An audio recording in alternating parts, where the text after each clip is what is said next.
Did you know that more than 90% of viewers don't subscribe to our channel? If you're watching this and haven't subscribed yet, please consider hitting that subscribe button. We don't run ads on our videos, so we don't earn anything from them. Every subscription, every like, every comment truly means the world to us. Your support keeps our passion alive and motivates us to create more. We'd also love to hear from you. Tell us where you're watching from and what time it is right now. Let's start our story. Story number 1. The highway slid beneath the wheels in an endless ribbon of faded white lines, vanishing into a low, pale fog that hugged the asphalt like a slow-moving river. Daniel Ward sat high in the cab of his rig, fingers loose on the wheel, the dashboard glowing in muted greens and soft reds. The soft hum of the engine and the gentle rattle of loose items in the sleeper behind him formed a constant background murmur, steady and dependable. Outside the glass, the world narrowed to the faint tunnel carved by his headlights and the dull silver smear of the moon veiled behind clouds. It was just after 3 a.m, the hour when the body starts to insist it's done enough for one day. Daniel rolled his shoulders, felt the faint pinch of tiredness at the base of his neck, and took another sip from the cooling travel mug resting in the cup holder. The coffee had gone lukewarm, but the taste of roasted bitterness grounded him. The cab was warm, dry, and faintly scented with old leather, coffee, and the clean, metallic tang of heated electronics. He glanced down at the GPS mounted to the dash. A calm blue line traced the route across the plains, a tiny arrow inching forward. Mile marker 270, the small green sign flashed in his lights and slipped behind him. 14 more miles until the truck stop he knew well, a bright, noisy oasis called Maple Run. He had stopped there a dozen times over the years. Good coffee, decent pie, enough parking even on busy nights. He could picture the fluorescent glow, the gas pumps gleaming under overhead lamps, the tall sign with its worn, buzzing red letters. The memory itself felt like a promise of warmth and company after the long, muted stretch of road. Outside, the fog grew thicker, pooling across the fields on either side of the highway. Fence posts became ghosts that appeared and vanished in the span of heartbeats. The world beyond the guardrail might as well have been an empty canvas, waiting for something to be drawn on it. His wipers squeaked once across the windshield, clearing a thin film of moisture. A faint misting drizzle had begun, not quite rain, but enough to bead and blur the glow of distant lights. There were no other headlights in sight. No oncoming traffic, no taillights ahead. The highway was his alone, a solitary vein of concrete stretching into an undefined elsewhere. The quiet was not total. The engine hummed, the tires whispered against the road, the heater sighed softly through the vents. But it was the kind of quiet that made even small sounds feel strangely important. His radio was on, low, tuned to an all-night station playing slow, faded songs that blended into each other. At mile marker 276, where he expected only another blank stretch of road, a new sign rose out of the fog on the right-hand side. White letters on reflective green. Willow Creek Travel Plaza, 1 mile. Daniel frowned, the expression small but genuine.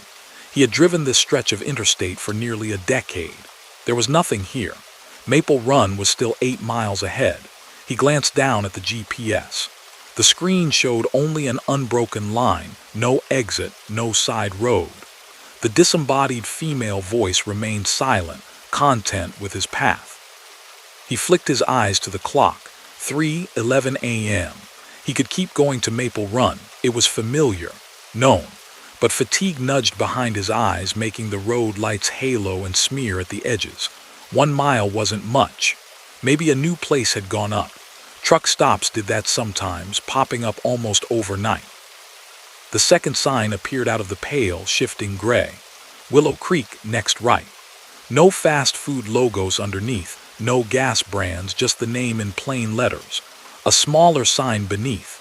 Showers Diner Diesel, 24 hours. The fog thickened as he approached the exit.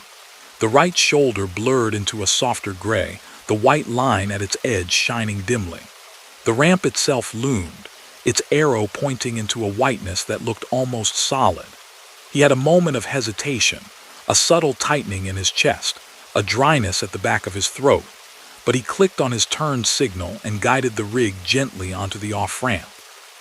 The angle changed. The steady hum of freeway speed dropped to a lower, more intimate vibration as he eased off the throttle. The ramp curved slowly, banked slightly, carrying him down into the fog. Reflective bumps in the center line glowed dull gold as his headlights caught them and then slid away. The world shrank even further. The overhead sky disappeared. There was only the road, the fog, and the soft, cocoon-like light of the cab. At the bottom of the ramp, the mist parted just enough to reveal a wide parking lot bathed in a wash of sodium orange light. Tall lamp posts stood like watchful sentinels, their glow filtering through the suspended moisture and turning the air into lit-up haze. Beyond the row of pumps, a low, spread-out building sat quiet and solid, its windows glowing a pale, inviting yellow. The sign over the entrance was simple: Willow Creek Travel Plaza, the letters blocky and old-fashioned. Daniel rolled past the pumps, watching the numbers flicker idly on their digital displays. The lot was half full. Several tractor-trailers were parked in neat rows, lined up nose out, their grills catching and reflecting the damp light. A few smaller pickups and sedans huddled closer to the building. Yet there was no movement, no silhouettes crossing between vehicles, no flash of doors opening or closing, no figures in the windows. He pulled into an empty slot at the end of a row, set the brake, and let the engine idle for a quiet moment before he shut it off. The sudden stillness that followed felt almost loud. Without the constant rumble, every small sound in the cab became apparent. The faint tick of cooling metal, the whisper of air shifting, the tiny creaks of settling weight. He sat there for a moment, listening. The fog pressed gently against the windows, turning the outside world into a soft, blurred smear of orange and gray. The glow from the building's windows looked warmer now, more inviting, a pocket of comfort held at bay only by a few yards of damp air. He pulled on his jacket, the fabric brushing softly against the seat, and stepped down from the cab. The air outside was cool and moist, wrapping around him in a chill embrace. The asphalt under his boots was subtly slick with condensed mist, and the distant hiss of some unseen ventilation unit blended with the low, barely audible hum of idling refrigeration units from the parked trailers. A faint smell of diesel mixed with wet pavement, old coffee, and something faintly metallic. His footsteps made a dull, padded sound as he walked across the lot. The fog diffused the light from above, erasing harsh shadows. Everything seemed softer, subdued, as though the world had been turned down a notch.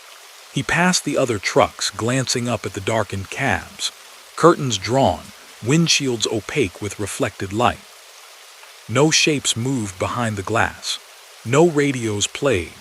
Yet the faint scent of hot engines lingered in the air, and one set of hazard lights ticked on and off, steady as a slow heartbeat. The glass doors of the plaza slid open with a smooth, almost soundless motion as he approached, responding to the subtle trigger of his movement. Warm air spilled out, carrying with it the sense of frying oil, coffee, and something sweet, perhaps pastries or syrup. The quiet murmur of an air conditioner and the distant clink of dishes drifted to him like hints of normalcy. Inside, the lighting softened to a more comfortable white. The floor was a worn but clean tile, patterned in dull beige and cream. To the left, a convenience store section stretched out in neat aisles, rows of chips in bright bags, candy bars, stacks of bottled drinks shining under coolers' fluorescent lights. To the right, past a partition half-paneled with wood, lay a small diner area with red vinyl booths and a counter lined with swivel stools. A jukebox occupied one corner, its curved glass face reflecting tiny constellations of light. There was no one at the register, no one behind the diner counter. In one booth, a laminated menu lay open as if abandoned partway through a choice. A coffee cup sat on the table, a faint swirl of steam still rising lazily from its surface, as though only moments had passed since someone had taken a sip. Daniel stepped inside and let the door close behind him with a soft sigh. The absence of people registered, but it did not immediately alarm him. Night shifts could be slow. The clerk might be in the back, taking inventory, dozing over a book, stepping into the storage room. The sense of quiet here felt different from the road, full somehow, like a room holding its breath. He cleared his throat softly, the sound small and polite. "Hello." His voice sounded oddly muted, as though the walls and shelves and booths absorbed it. It did not echo, it just faded. No answer came. Somewhere near the back, a refrigerator unit kicked on, humming steadily. Two of the overhead fluorescent tubes in the convenience section flickered faintly, buzzing on the edge of a short. From the jukebox, without anyone pressing a button, a song began to play. The sound was low, an old country ballad with a gentle, lilting guitar and a voice that had the thin crackle of age in its recording. It sounded like something from the late 70s, full of reverb and simple chords. He walked slowly toward the diner section, boots clicking softly on the tile. The closer he got, the more details he noticed. The ketchup bottle on the nearest table had a small streak down one side, as if someone had recently used it and wiped the excess with their thumb. A napkin dispenser stood slightly askew, one corner of a napkin peeking out. The coffee pot on the warmer behind the counter was 3/4 full, thin white steam still ghosting from its spout. The clock above the counter read 3:17. The second hand ticked with a faint, relentless rhythm, steady and precise. He waited for the usual rustle of a server emerging from the kitchen with a towel slung over their shoulder, or the clink of the cash register as someone returned from the back room. Instead, there was only the low song from the jukebox and the tick-tick of the clock. "Anyone here?" he called again, a bit louder. "Need some fuel and a coffee." This time there was a response, though not the one he expected. The overhead speaker system, a grid of small, circular grates in the ceiling, crackled softly as though a radio frequency had just been found. A faint, almost underwater kind of sound came through, distant, slow, words blurred beyond recognition. It could have been an announcement, or it could have been the murmur of some other station far away. It shifted unpredictably, a fragment of music, a rustle of static, then silence again. Daniel found the coffee cups stacked neatly by the counter and the pot hot and ready. He poured himself a cup, the dark liquid steaming against the cool, conditioned air. The handle was warm against his fingers. The first sip was strong and fresh, not burned, the taste unexpectedly good. Someone had made it recently. He found a clipboard tucked beside the register, its surface marked with handwritten notes, dates, fuel deliveries, shift changes. The top page bore today's date, neatly underlined. Below it, in a legible, looping script, were entries marking times and tasks. 3:00 a.m. check pumps. 3:10 a.m. brew fresh coffee. 3:15 a.m. walk-through lot. The last line had no checkmark beside it. The pen attached to the clipboard by a curling piece of plastic cord dangled slightly, swaying as if someone had just set it down. A small chill traced its way, feather-light, along the back of Daniel's neck. He told himself it was the contrast between the warmth of the coffee in his hand and the cool breath of the air vents brushing the skin just beneath his hairline. He took his cup and chose a booth facing the windows. Outside, the parking lot glowed in its muted orange fog. The trucks sat where he had left them, silent and massive. From here, his own rig was visible at the edge of the lot, a familiar shape, a dark silhouette with small metallic glints. The fog shifted around it in slow, almost tidal motions. The clock on the wall ticked to 3:18. The jukebox finished one song and without pause rolled into another, the new tune just as old, just as soft. He listened, feeling his heartbeat begin to slow, the warmth of the coffee spreading through his chest. The quiet here had a quality he could not quite name, settling, yes, like dust after a long day, but also watchful. As he stared out at his truck, something moved. Just a flicker, a suggestion of a shape passing between two trailers, a darker patch against the already dark silhouettes. He straightened slightly in the booth, leaning closer to the glass. The shape did not reappear. The lot was still, the fog drifting lazily. It might have been nothing, The play of light and mist, his own reflection shifting in the window, the tiredness behind his eyes conjuring ghosts out of air. Yet the memory of that small movement stayed with him, a tiny hook in his thoughts. He finished his coffee and set the cup down. The clock read 3:24 now. 16 minutes, he thought, since he had pulled off. Enough time to stretch his legs, rest his eyes a bit longer. Maybe someone would appear if he waited. A clerk with an apologetic smile.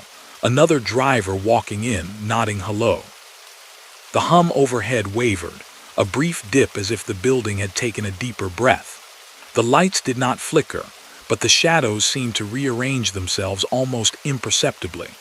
Somewhere toward the back of the store, a glass bottle in the cooler settled with a soft clink. He rose and wandered through the convenience aisles. Shelves of canned soup, tidy stacks of boxed snacks. A rack of postcards bearing generic sunsets and eagles. Dust did not cling to anything. The labels looked neither brand new nor outdated, just at that indistinct point between. In the cooler, the rows of drinks were perfectly aligned. A single bottle of water was slightly forward, as if someone had recently taken one from its row. He checked the restroom door. The light inside was on, a low hum from a small ceiling fan audible through the thin wood. He called out again, hesitated, then eased the door open. The restroom was clean, empty, smelling faintly of bleach and that artificial floral note of industrial soap. A paper towel hung half-torn from the dispenser, as though someone had tugged at it in a hurry and not bothered to tidy the end. Back in the main room, the clock still said 3:24. He stared at it for a long moment, feeling the subtle, quiet wrongness settle in like an extra weight at the base of his skull. The second hand moved, he realized. It ticked. He watched it cross the 12, heard the tiny click as it did. Then, almost lazily, his gaze slid sideways to the digital clock mounted above the door. 3:24. It glowed in red numbers. The colon between hours and minutes blinked on and off in a slow rhythm. He looked back at the wall clock. The second hand had advanced several notches, but the minute hand had not moved. Fatigue can do strange things to a person's sense of time, he told himself. Long stretches of road, the monotony, the lack of external cues. Maybe he had misread it earlier. Maybe the battery was weak. Maybe the digital clock was wrong, running slow or fast. There were a dozen mundane explanations. The jukebox shifted into another song. A female voice this time, rich and clear despite the age of the recording, singing about a long road and a light that never quite came into view. The lyrics felt uncomfortably apt. He decided it was time to leave. He could fuel up at Maple Run or at the next stop down the line. The air in Willow Creek Travel Plaza had grown thicker, heavier somehow. Not threatening exactly, but expectant. He placed a $5 bill on the counter for the coffee, smoothing it with his palm. It looked oddly crisp against the worn surface. "Thanks," he said to the empty room, a habitual politeness. The overhead speaker crackled softly in reply. For a heartbeat, just one, a voice came through clear and unmistakable. "You're welcome, Daniel." It was his own voice. Very quiet, very calm, but unmistakable. The same timbre, the same slight rasp he heard in recordings. Then the crackle returned, swallowing the words into static. The building's hum settled again, as though nothing had happened. He stood utterly still, the fine hairs on his arms lifting under his jacket. The world had narrowed to the sound of his own breathing, the soft buzz of lights, the distant breath of the air conditioner. Slowly, almost mechanically, he walked back toward the entrance. The digital clock above the door changed as he approached, the digits blinking. Then resolving into 3:17 again. He stepped outside, the doors sliding open with their same soft whoosh. The fog waited, cool and dense, wrapping around him in a way that now felt almost intimate, like hands on his shoulders guiding him forward. The parking lot looked the same as before. The same rows of silent trucks, the same amber haze. Except his own rig was already idling. exhaust curled in a pale blue ribbon from the stack, dissipating into the damp air. The running lights were on, glowing softly. Through the slightly fogged windshield, he could just make out a shape in the driver's seat. A familiar outline, a familiar tilt of the head. He froze at the edge of the sidewalk, one foot on the damp concrete, the other still on tile. His heart had begun to thud now, slow but heavy, each beat a measured knock against his ribs. The rational part of his mind scrambled through possibilities. Someone had broken in, someone was moving it, some odd reflection, but none of them settled comfortably. The shape in the cab did not move. The engine rumbled, that steady, comforting sound that had carried him over 1,000 miles.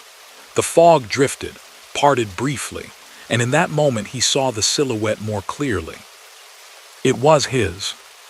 The angle of the shoulders, the curve of the arm on the steering wheel, the slight forward lean he took when watching the road too intently. He blinked. The fog thickened again, softening the outline. When it thinned once more, the driver's seat was empty. The engine was silent. His truck sat as he had left it, dark and still. A shiver passed through him, deep and involuntary.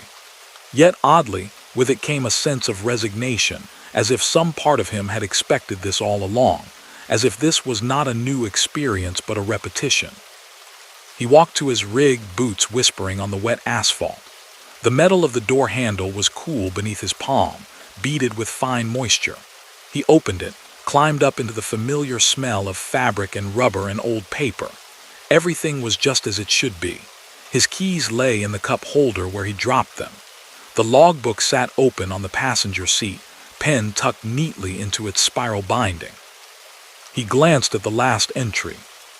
2:47 a.m., mile 268, heading east, light fog. He picked up the pen, feeling the slight indentation of the previous lines under his fingertips. The paper was unwarped, unmarked by any other hand. He checked the dashboard clock.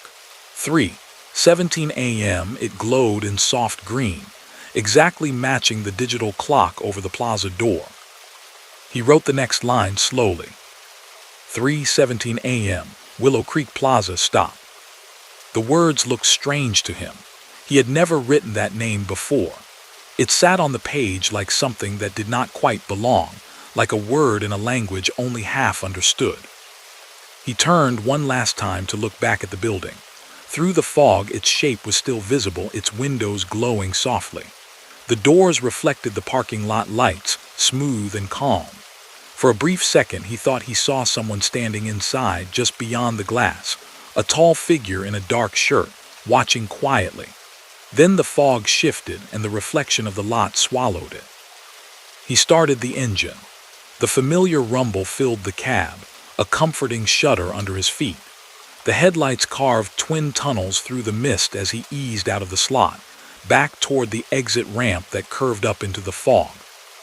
As he merged back onto the highway, the GPS chimed softly. "Continue on the current route," the calm voice said.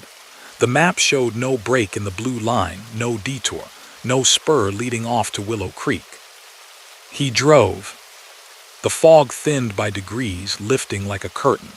The fields revealed themselves again, wide and flat under a paling sky. The clock in the dash crept forward. 3:30, 3:37, 3:42. The monotony of the road returned, steady and familiar. At mile marker 284, where Maple Run's sign should have been, there was only a stretch of concrete and a darkened field. No tall lit pylons, no bright building glowing at the edge of the interstate. The exit sign for Maple Run appeared a mile later, pointing toward a patch of darkness down a ramp. He could have taken it, checked, made sure. He kept going. By the time the sun finally pushed a faint band of rose and gray over the horizon, Willow Creek Travel Plaza might have been a dream he'd had in the space between songs. Except that when he flipped his logbook open at the next stop, the entry was still there. The letters were firm, unshaken. 3:17 a.m., Willow Creek Plaza stop. Over the weeks and months that followed, he would look for it.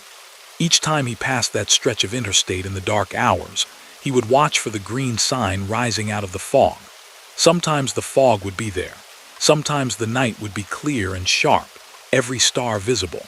The exit never reappeared. Other drivers he spoke to had never heard of it.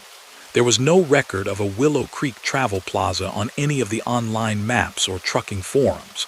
No fuel receipts bore that name. Yet on certain nights, when the air grew heavy and the horizon blurred, when the road seemed to fold in on itself and the radio songs all blended into one, he would feel again that gentle, inexplicable certainty that somewhere ahead, beyond the reach of his lights, a quiet, well-lit oasis waited in the fog.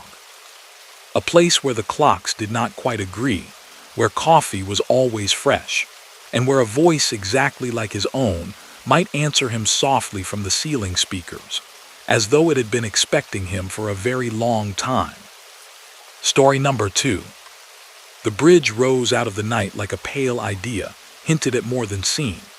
One moment the highway ran across the edge of a sleeping coastal town, gas stations dimmed, clapboard houses set back from the road under low pines, and the next, the land simply fell away.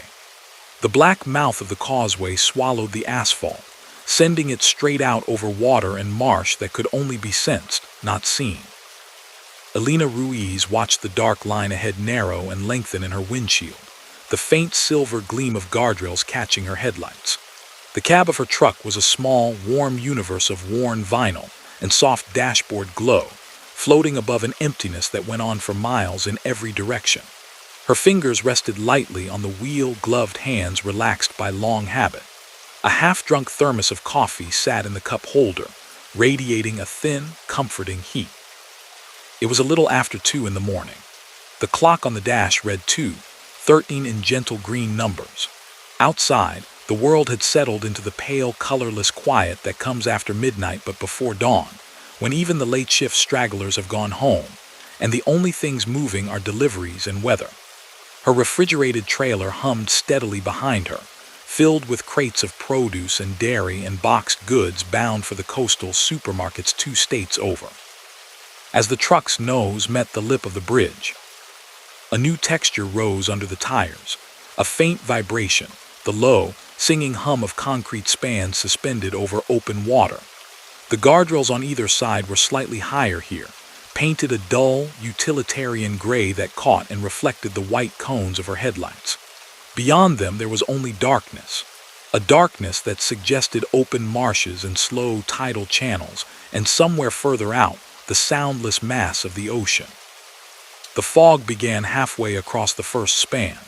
It did not drift in from the sides or rise from the water. It simply existed ahead, a pale wall that thickened with each passing second. Her headlights struck it and diffused, the beams shortening, softening, until the high beams were little more than a glowing blur that made the white lane markings and reflectors swim. She clicked the lights back to low and eased off the throttle a fraction. The speedometer hovered at just under 50, the needle steady. The tires whispered over the damp concrete, a sound so constant it almost disappeared into the same background place as the hum of the engine and the soft hiss of the defroster. Inside, the cab smelled faintly of coffee, pine-scented cleaning spray, and the lingering trace of the fast food meal she'd eaten hours before. A faint draft of air from the slightly misaligned vent brushed the back of her hand on the wheel at regular intervals, cool against the skin, where the glove didn't quite meet her sleeve. The seat creaked occasionally as she shifted her weight, tiny familiar sounds punctuating the muted drone of the road. The FM radio sat between the vents, a small rectangle of light, its digits glowing 89.1.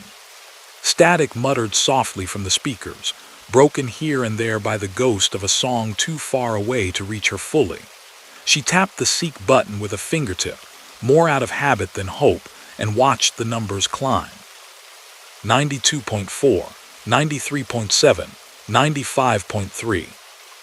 Each new station was a different flavor of noise, some thin and high-pitched, some low and rushing, like wind between wires.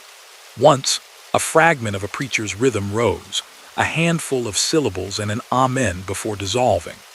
Another scan landed on the tail end of a guitar solo, bright and warbling, immediately swallowed by hiss when the tuner nudged onward.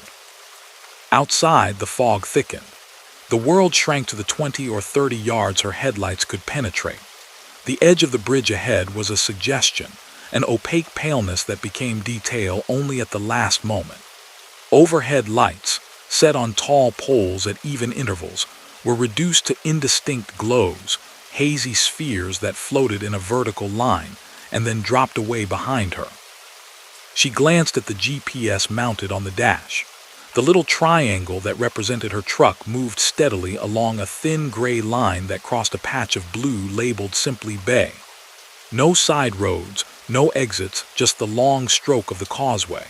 Estimated time to the next town, 46 minutes. Her thumb brushed the seek button again. 99.5, 100.3. Between bands of empty noise, something slid into focus. A low swell of strings, warm and slightly fuzzy like a record playing on an old turntable. Then a voice, smooth, unhurried, as clear as if the speaker were sitting in the jump seat beside her. And for those of you just joining us out on the water tonight, welcome back. You're listening to Channel 7, The Night Hall. I'm glad you made it here, especially you, Alina. Her name hung in the air like a dropped coin. Her hand paused above the button. The truck rolled forward, unfazed, fog curling and parting around its hood. On the radio, the quiet music under the words faded down, leaving the voice alone. Long bridge, this one, the man continued, conversational, his tone carrying a smile she could almost see. Feels like it goes on forever when the fog rolls in. Feels like the world has narrowed down to a dashboard glow, the weight of a wheel under your hands, and the smell of that coffee in your green thermos. A tiny muscle jumped in her cheek. The thermos in her cup holder was green, dented olive metal, paint chipped at the base. No one had seen it tonight, no one but her. She told herself with the quick, practical part of her mind that always looked for the seam in a trick, that this was coincidence, a lucky guess. Green was a common color. Truckers all carried coffee. Someone somewhere was doing a late-night radio show tailored to drivers. Maybe they pulled names from a list, inserted them into generic spiels to make listeners feel seen. Clever, but not impossible. The voice went on without hurry. Some of you are hauling reefers full of produce. Some of you are empty and light, gliding over those expansion joints. Some of you are running on just enough sleep to call it a night, like Alina Ruiz in the blue Cascadia with the worn steering wheel cover and the loose left mirror. Her eyes flicked, unbidden, to the driver's side mirror.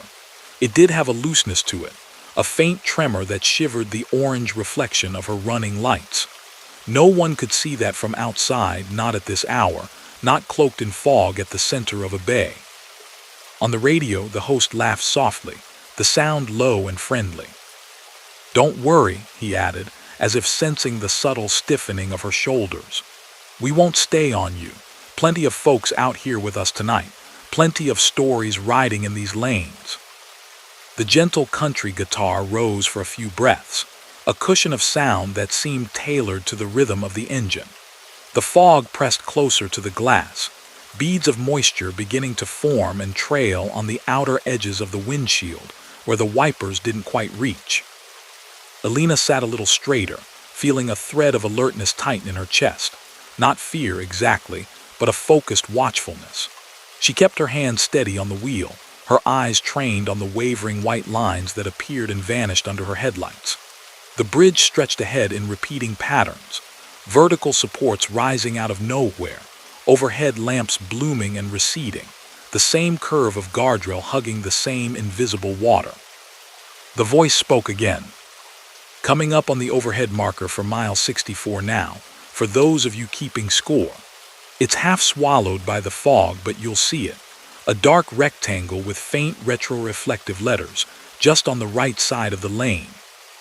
She glanced at the GPS. It did not list mile markers. It did not speak. It just showed her as a moving point over blue. Yet, as her eyes returned to the road, an overhead sign emerged exactly where the voice had said. its reflective surface turning dull and shadowed in the fog, the letters barely visible, 64. A faint line of cold traced along her arms beneath her jacket. The impression of rehearsed patter fell away from the radio show. This was not a script written and recorded days ago. This was now. She listened as the bridge's unseen underside hummed below her. The host's voice lowered, the way someone does when leaning closer. "You've lost track of how long you've been on this stretch," he said gently. "You checked the clock at the start of the bridge and you meant to check it again. But the spans all look the same, so you stopped counting. It feels longer than it should. Feels like the night has stretched with it." Her gaze flicked to the dash clock. 2:27. 14 minutes since she'd first seen the dark lip of the causeway. Not unreasonable. Bridges could be miles long. Still, his words landed with the precision of observation, not guesswork. "You're wondering how much farther," the voice went on, kind but precise. "You're wondering if land is just beyond the fog or if there's another dozen spans waiting. You're alone up here. No tail lights ahead. No headlights behind. Just you and the water and these white lines rolling under your wheels like they've always been there and always will be." The highway, obedient to his narration, remained empty. No other vehicles pierced the fog. The only lights were her own and the occasional muted halo of an overhead lamp. The emptiness felt deeper for being named. Alina cleared her throat, the sound small in the cab. "What station is this?" she asked aloud, before remembering that the radio could not hear her. Still, the instinct to answer hung on. On Channel 7, the host chuckled, an almost affectionate sound. "Some of you talk back," he said. "Nobody on the other end, but you answer anyway. Ask what this is. Ask who's counting the miles with you. Some of you even reach for the knob, thinking you'll tune away. Go ahead if you like. See what you find." Her fingers, as if following a suggestion planted before she'd heard it, moved toward the dial. She turned it slowly to the right. The digital readout shifted. 1072 107.3. The voice did not fade. It did not crackle or warp. It remained exactly as present as before, full and clear, as though the tuner display were only pretending to change. "But there's nothing else out here right now," he continued smoothly. "Not for you, not on this stretch, just us." She turned the dial back the other way, farther, absurdly, past the bounds of the FM band. The numbers cycled, the display flashed, then settled once more on 107.3. A soft chime sounded, an electronic tone she had never heard from this radio before, followed by a brief, almost playful burst of static. "Station's locked," the host said, his smile audible. "Wouldn't want you losing us in the fog."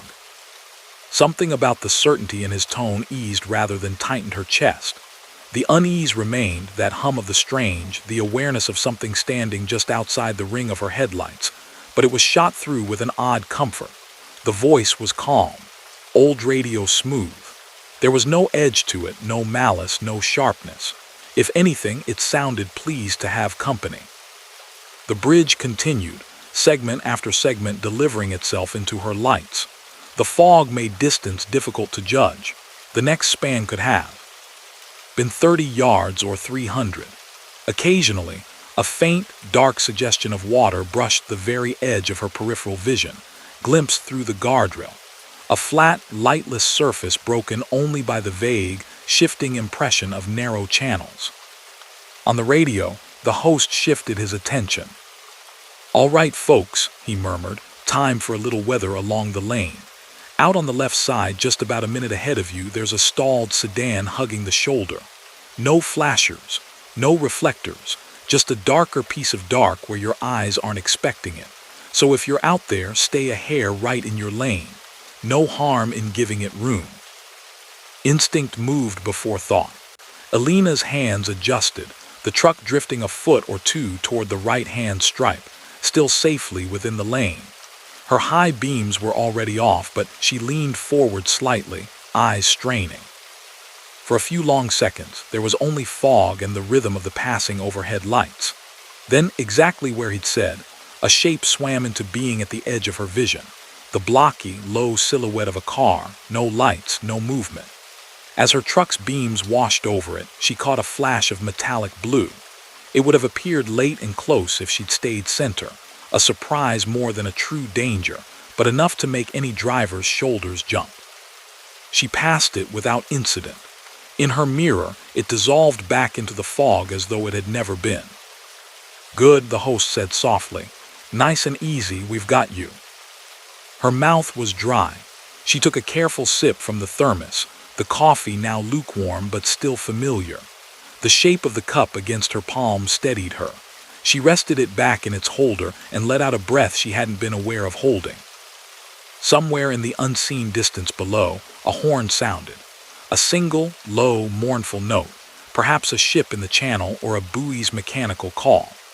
The sound rose up through the fog and the underside of the bridge in a way that made it difficult to place, then thinned and disappeared. The radio's soft guitar threaded around it, as if weaving the ambient noise of the world into its own texture. "You remember a different bridge," the host said, conversational again. "A smaller one, wood under your feet, water lapping at the pylons. You were 8. Your father let you sit on the tailgate with your knees knocking the bumper while the grown-ups fished. There was a metal tackle box, green like that thermos, and a line that got fouled on a bit of driftwood, and you thought for one long, cold minute that you hooked something too big to ever pull up."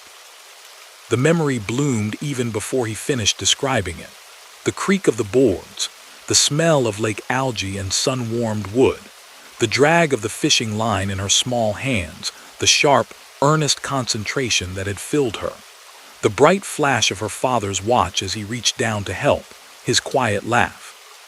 She had never told that story on air, never called into a station with it, never put it in print anywhere. It lived in the private place of early memories that surface unbidden on long drives and then slip away again. Alina swallowed. Her reflection in the windshield was a faint double image, eyes darker in their sockets in the low light, hair pulled back in a braid that lay against the collar of her flannel. She saw the hitch of her own chest as she drew in a slightly deeper breath. The host's tone gentled further. "You think about him more on roads like this," he said. "On stretches where the world goes soft at the edges, and you're left alone with the hum of the tires and the long ribbon ahead. You think about how he used to say that bridges were promises. Not that they held, but that they were built with the belief that they would." Her hands tightened almost imperceptibly on the wheel. A faint ache touched the back of her throat. She kept her eyes forward. He did not linger there. His voice shifted back seamlessly to the present. "Up ahead," he murmured, "there's a slight right curve, gentle but deceptive in the fog. No lines on your GPS will tell you that. Trust the rails, trust your hands, take it smooth." The road obeyed. The faint suggestion of rightward arc emerged in the whiteness, the guardrails bearing subtly away. Her muscles adjusted, matching the turn as if guided by muscle memory more than sight. She glanced at the clock. 2:41, 28 minutes over the water. It felt like longer and shorter at once, dense and thin. Time had become a little like the fog itself, present, enveloping, but hard to measure with the eyes. "Now," the voice continued, almost playfully, "you're wondering what's at the end of this, if there is an end. You're wondering if the fog is thinner there, or if the land it hides looks any different than the place you left. You're wondering if you'll remember this broadcast in the full light of day, when the bridge is just concrete and rails again." He let that hang for a moment, as if waiting for her silent answer. "Could tell you," he said softly. "We could talk about the little rundown service plaza on the other side, with the vending machine that likes to keep your quarters and the woman who works overnights and listens to late 80s rock on a tinny speaker behind the counter. We could talk about the big plastic pelican on the roof of the bait shop, and the way the fog curls exactly twice around that first stand of pines and then disappears, as if embarrassed to be caught on land. But that would be spoiling things. And we don't do that here." Something stirred ahead. Not shape, not yet, but a change in the quality of the light. a faint horizontal band in the fog, darker than the rest. The road under her tires felt subtly different, the humming resonance of the suspended spans deepening, suggesting a transition point, a shift in structure as the bridge neared shore. Her heart beat a little faster, each thud measured and solid. The lane markings glowed, then spread, the sense of confinement loosening by degrees. "Almost there, drivers," the host said quietly. "Almost back to solid ground. You can feel it, can't you?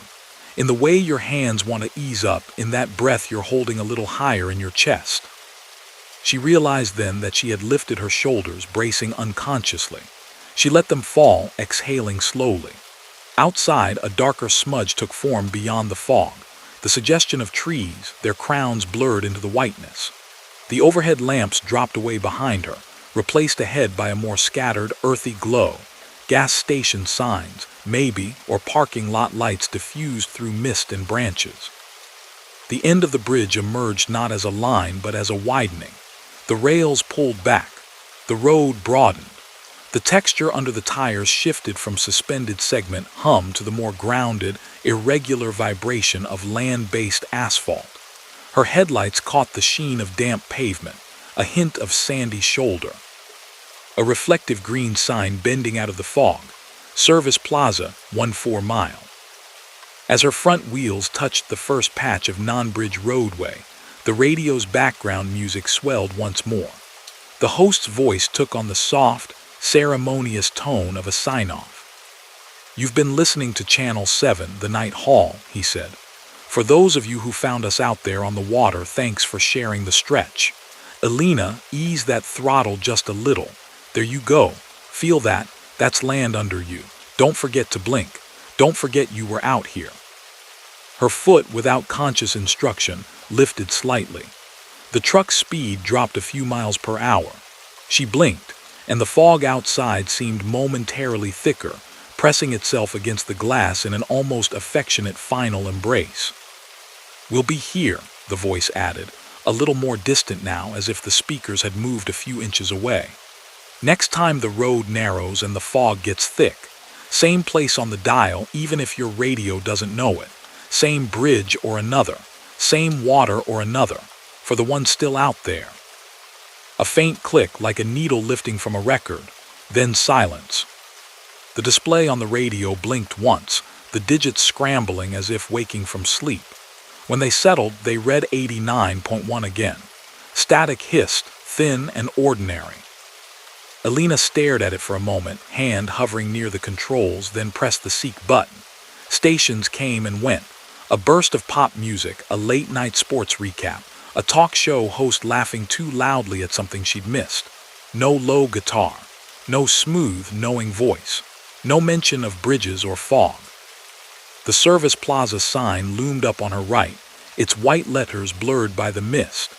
A small, sleepy cluster of buildings and lights waited just beyond the off-ramp, their shapes softened by the lingering whiteness. She signaled, the blinker's steady tick loud in the quiet cab, and guided the truck down the gentle curve. The plaza was mostly empty.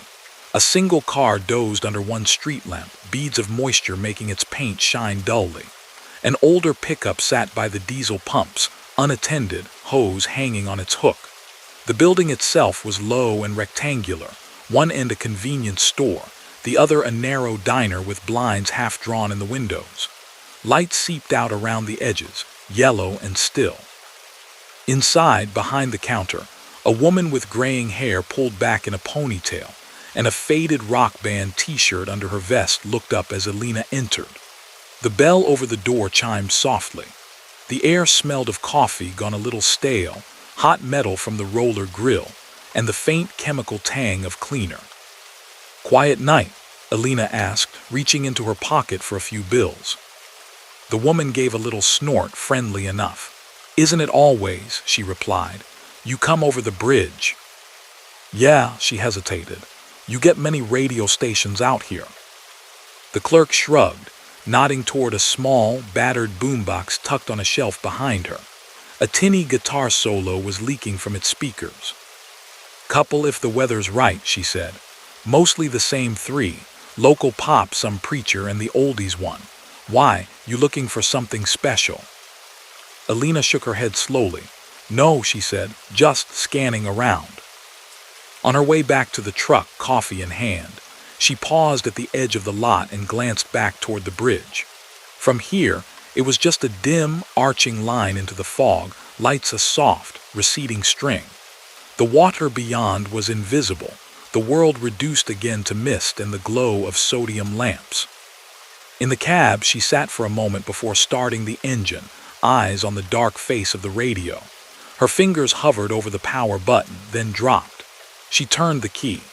The familiar rumble filled the space, vibration steady through the floor, through the seat into her bones. She pulled back onto the highway. The fog thinned by degrees as the miles passed, dissolving into low clouds and patches of clear dark sky. The stars emerged overhead, bright and indifferent. Her headlights painted the road, then left it unmarked behind her. Later, days and weeks down the line, she would search online out of idle curiosity. Channel 7 the night hall, waterline radio bridge fog. No results matched what she remembered. Station lists for the region included no 107.3 that played soft guitar and spoke to drivers by name. Her own radio manual had no mention of a locked station feature, no chime like the one she'd heard. There were other long bridges in her routes, in other states and over other kinds of water. Some she crossed in clear afternoon light, with the sun blazing on ripples below and traffic all around. Some she crossed at night, alone, as fog pooled and rose. On those, when the world narrowed again to dashboard glow and the hum of the tires and the faint pressure of something unseen beyond the glass, she found her hand drifting to the radio, thumb brushing the seek button. Every so often, in the wash of static between stations, she thought she heard the faintest hint of a familiar guitar line, a fragment of a voice saying, "For those of you just joining us out on the water tonight." But when she pressed the button again, there was only the usual chorus of far-off songs and distant talk, and the steady, unremarkable soundtrack of another night on the road. Story number 3. The interstate felt like a band of pale gray silk laid across the back of the night. It ran straight and unbothered through low hills and dark, endless pine, the white lines slipping under the tanker truck in a soft, hypnotic rhythm. Reese Holden sat high in the cab, arms loose, the wheel familiar under his palms. The truck moved with the weight and steadiness of something that had been built to cross distances and wear down hours. The dashboard glowed in muted greens and ambers, dials and gauges arranged in a pattern he no longer thought about. Temperature steady, pressure steady, fuel just under 3/4. The digital clock tucked in the corner of the instrument cluster read 1:54 a.m. Outside the windshield, the sky was an unbroken lid of cloud, no stars, no moon, the darkness all of one piece from tree line to horizon. He had driven this stretch of interstate more times than he could recall. The company liked routing him along familiar veins, lanes he could run almost with his eyes closed. There was comfort in that. Predictability. He knew where the good truck stops were, where the highway patrol liked to sit with speed guns, where the pavement turned rough enough to rattle the thermos in its holder. Tonight, though, the familiar line of travel had shifted. 40 miles back, an electronic sign had glowed amber above the roadway. Accident ahead, expect delays. Use Alt Route 41A. A line of orange cones had forced him toward the right, easing him off the main river of traffic and onto a smaller, less used exit ramp. Now the interstate was behind him. A memory of wide lanes and scattered headlights. Reese was on State Route 41A, a narrower road that wound through deeper stands of pine and quiet, folded hills.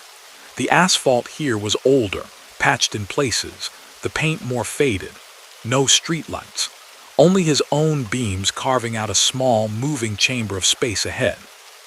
It begun as soon as he turned onto the state road. Not a dramatic wall, not at first.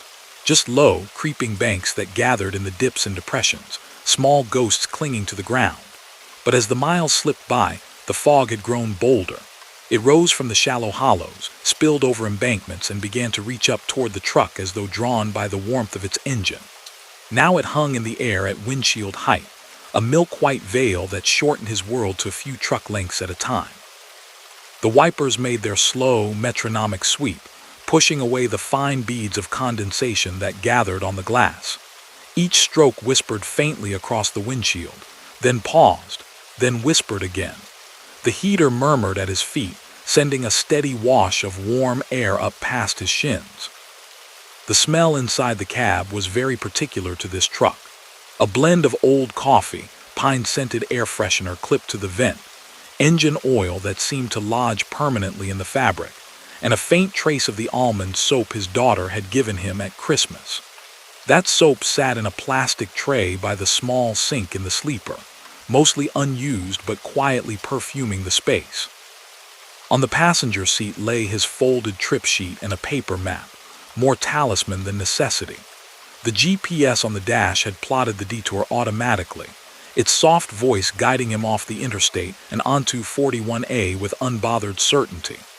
Now, the little arrow that represented his truck moved steadily along a thin gray line, the pixels shifting almost imperceptibly. He passed a sign on the right, its reflective surface gleaming briefly in his lights. Mile 46, it said in simple white numerals. He glanced at the clock, 1:58. The road ahead bent gently, a long, lazy curve to the left. The fog thickened along the outside of the bend, pooling where the trees crowded closer to the ditch. Reese eased off the throttle just a touch, watching the white line roll under his tires. His hands were steady. His breathing matched the soft rush of air through the vents. Somewhere far away, through the dense trees that edged both sides of the road, an owl called once, a long, soft note that barely reached the glass. It sounded more like a memory of a call than the thing itself. Underneath everything, the tanker's full tank sloshed with a deep, slow rhythm when the road tipped, a heavy, soothing counterpoint to the hum of the engine. The fog flirted with the beams of his headlights, curling and uncurling like breath on a cold morning. At times it parted, revealing brief glimpses of the surrounding world, dark trunks, a rising embankment, the gray flicker of a guardrail where the hillside dropped away. Then it closed again, patient and opaque. Another sign materialized at the edge of the light, mile 47. Reese's eyes flicked to the odometer more out of habit than need. The numbers turned over with their small, mechanical certainty. He'd been watching them loosely since he'd left the interstate, calculating distance to the next marked town. According to the GPS, there were 18 more miles of this state road before he'd join another, wider highway. The mile marker slipped past. The road straightened. The wipers whispered, the heater sighed, the engine hummed. He rolled his shoulders once, feeling the faint stiffness that came from hours in the same position. On the radio, a late-night program played at low volume, an old storyteller's voice recounting something about a frontier fort and a winter that wouldn't end. The sound was soothing, more tone than content, words melting into each other under the noise of the road. Minutes passed in the strange, elastic way they do at night, stretching and shrinking without clear edges. The truck climbed a long, gradual grade. Trees thickened on the left, dropped away on the right. The fog lay thinner for a moment, then returned, sweeping over the hood in slow, opaque currents. Out of that shifting white, a sign appeared. Mile 46. Reese's brow furrowed before he had fully processed what he was seeing. For half a second, his mind supplied an easy answer. He had misread. 48, not 46. It happened. The fonts were plain, the numbers alike in low light, the fog distorting edges. But as the rectangle slid past his window, he saw the clean diagonal of the 4, the rounded 6 beside it. Mile 46, unmistakable. He let his gaze linger a moment longer on the side mirror, where the sign retreated into the wash of red from his taillights before vanishing into fog. The road hummed under his tires, a constant that did not waver. Must be a duplicate, he murmured to himself, his voice quiet in the cab. Somebody messed up. It was almost comforting to say it out loud, to give the anomaly a simple, human-sized error. Somewhere, a crew had installed the wrong number on the wrong post. Maybe the replacement was on order. No mystery, just mislabeling. The curve ahead bent left again. The trees clustered close. The fog grew slightly denser along the curve's outer edge. It felt like the same curve as before, but so many back roads across the country reused the same gentle shapes that it barely registered. Reese's fingers tapped once against the wheel, a small, absent rhythm. He passed a low, hunched shape on the right, a mailbox on a wooden post, nearly invisible until the last moment. It looked old, paint peeling, the numbers faded. He did not remember having seen a mailbox earlier, but then again, he had been watching the mile markers, not the road sign. The sign appeared just as the road straightened. Mile 47. This time, he checked the dashboard clock before the numbers had fully settled in his vision. 2:06 a.m. 8 minutes since the last time he'd seen that combination of green and white. The GPS arrow continued its unremarkable forward progress along the gray line, no loops or turns visible. Estimated time to junction point, still 18 minutes. Reese's mouth went a little dry. He reached for the thermos in its holder, fingers closing around the familiar weight of metal. The lid turned with its familiar faint squeak, and the smell of coffee rose, comforting and slightly bitter. He sipped, the warmth spreading down his throat and into his chest. The story on the radio ended. The host's voice returned, smooth and unhurried, talking about listener letters and upcoming features. Reese reached over and turned the volume down another notch until the words were just a low murmur, easily ignored. The road rolled on. Fog lifted and fell in slow breaths. A stand of birches flashed by, their white trunks catching his headlights like ghostly ribs among the darker pines. The long, low hum of his tires on the asphalt was hypnotic, steady, as if the road itself exhaled beneath him. He watched for the next sign with a deliberate, narrowed attention that felt almost like aiming. Mile 46. He let out a soft, incredulous sound that was half laugh, half exhale. The tank sloshed gently as he eased off the accelerator. The truck's speed dropped a few miles per hour, the vibration of the engine changing pitch by a fraction. The wheel for the first time tonight felt slightly heavy in his hands, not from any physical difference, but from the awareness gathering there. He'd always believed that if something impossible ever happened to him on the road, he would feel an immediate spike of panic. Instead, something calmer spread through him, thin and alert, like the first stirrings of caffeine. He listened more carefully to the sounds of the rig, the whine of the alternator, the faint rattle of coins in the cup's ashtray, the susurrus of wind threads slipping around the mirrors. Mile 47 came into view as predictably as if an unseen hand were cueing it. He checked the clock again, 2:12. Now more than the markers, the time snagged his thoughts. 6 minutes had passed between this 46 and this 47.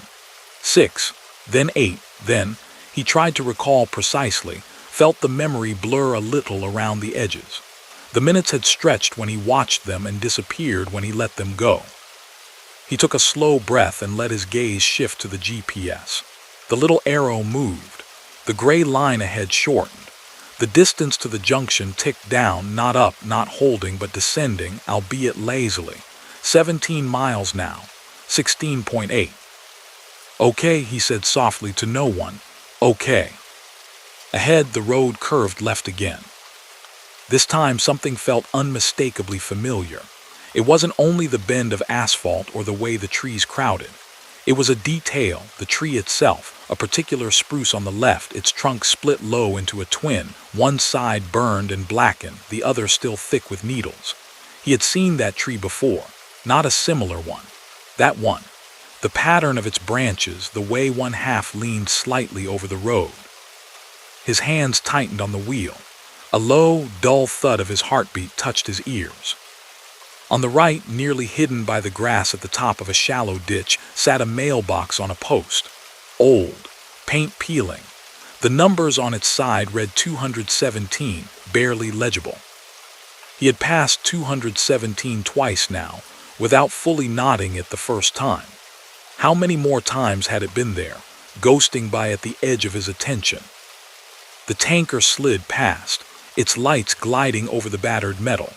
The road straightened. The fog parted just enough to reveal the green rectangle of the mile marker. Mile 47. The digits on the dashboard clock changed with a soft electric flick. 2:17. He felt, more than heard, the faint creak of the seat under him as his muscles stiffened. The world outside the cab had become simple. Road, trees, fog, the recurring punctuation of signs. The world inside felt layered. Denser, a cluster of small, precise details that now seemed to matter more. The way the steering wheel's worn leather seemed pressed against the base of his thumb. The faint reflection of his own eyes in the windshield, shadowed and solitary. The soft buzz of a fly trapped somewhere near the dashboard light, its intermittent tapping muted under the engine. He eased the truck down another 5 miles per hour. The fog seemed to press closer, as if disapproving of his change in rhythm. The beams of his headlights shortened, the reach of their light becoming more intimate. The thought occurred to him, quiet and unreasonable. What if he simply did not pass mile 46 again? What if he stopped before it? The state road was narrow and empty, but there were turnouts now and then, gravel patches where logging trucks could rest. He had not seen one in a while, but then he had not been looking. As if responding to the stray thought, a bare widening appeared on the right, a rough shoulder of packed earth and scattered gravel. It was not large, but it was enough. A dark shape loomed beyond it, half buried in the grass. The overturned shell of an old, rusted truck bed, abandoned years ago, its metal flanks softened by time. Reese signaled, the ticking of the blinker unnaturally loud. He guided the tanker gently onto the turnout, feeling the right side wheels climb from asphalt to rougher ground. The truck leaned the slightest bit as it settled. Gravel crunched under his tires, then stilled. He set the brake. The familiar hiss and clank filled the cab, loud and real. The engine idled, rattling softly through the frame. Ahead, the fog waited, white and unmoving, like a curtain hanging just beyond the reach of his hood. In the sudden relative stillness, the quiet inside the truck deepened. The fly's buzz became audible. The ticking of hot metal cooling under the hood joined the subtle symphony. The cabin light, not yet turned on, left everything in soft shadow, lit only by the glow of the dash. He sat there, hands resting loosely now on his thighs, and listened. There was no other vehicle noise. No oncoming rumble, no distant hiss of tires. Only the faint movement of the forest, branches shifting against each other, an occasional drip of condensation falling from a leaf to the wet ground. Somewhere deeper in the trees, a small animal rustled through underbrush and then was still. He switched the engine off. The absence of its steady vibration was almost disorienting. The sudden silence was not pure. It was full of smaller, subtler sounds, but the dominant tone that had underpinned his night was gone. In its place, Reese could hear his own breathing, slow and measured, and the faint, lingering ring in his ears from hours of low noise. The fog thickened in the beams of his parking lights. Beyond them, the night became an undifferentiated gray. He waited. 1 minute, 2. The green digits of the clock crept toward 2:22. Time, at least, seemed to move without looping. His hands found the edges of his logbook on the passenger seat, fingertips resting lightly on the textured cover. The paper map, creased and worn, shifted slightly with the movement. A thought floated up, unbidden and odd. What if the road only repeated when he was moving? What if the loop required motion, the rolling of tires, the counting of white lines? Stilled, perhaps the pattern would break. Or perhaps it would simply hold him here, paused at the edge of an unending repetition. Outside, the fog pressed gently against the glass, tiny droplets coalescing and trailing downward. In the diffused glow of the parking lights, it looked almost like snow, soft and slow and always falling.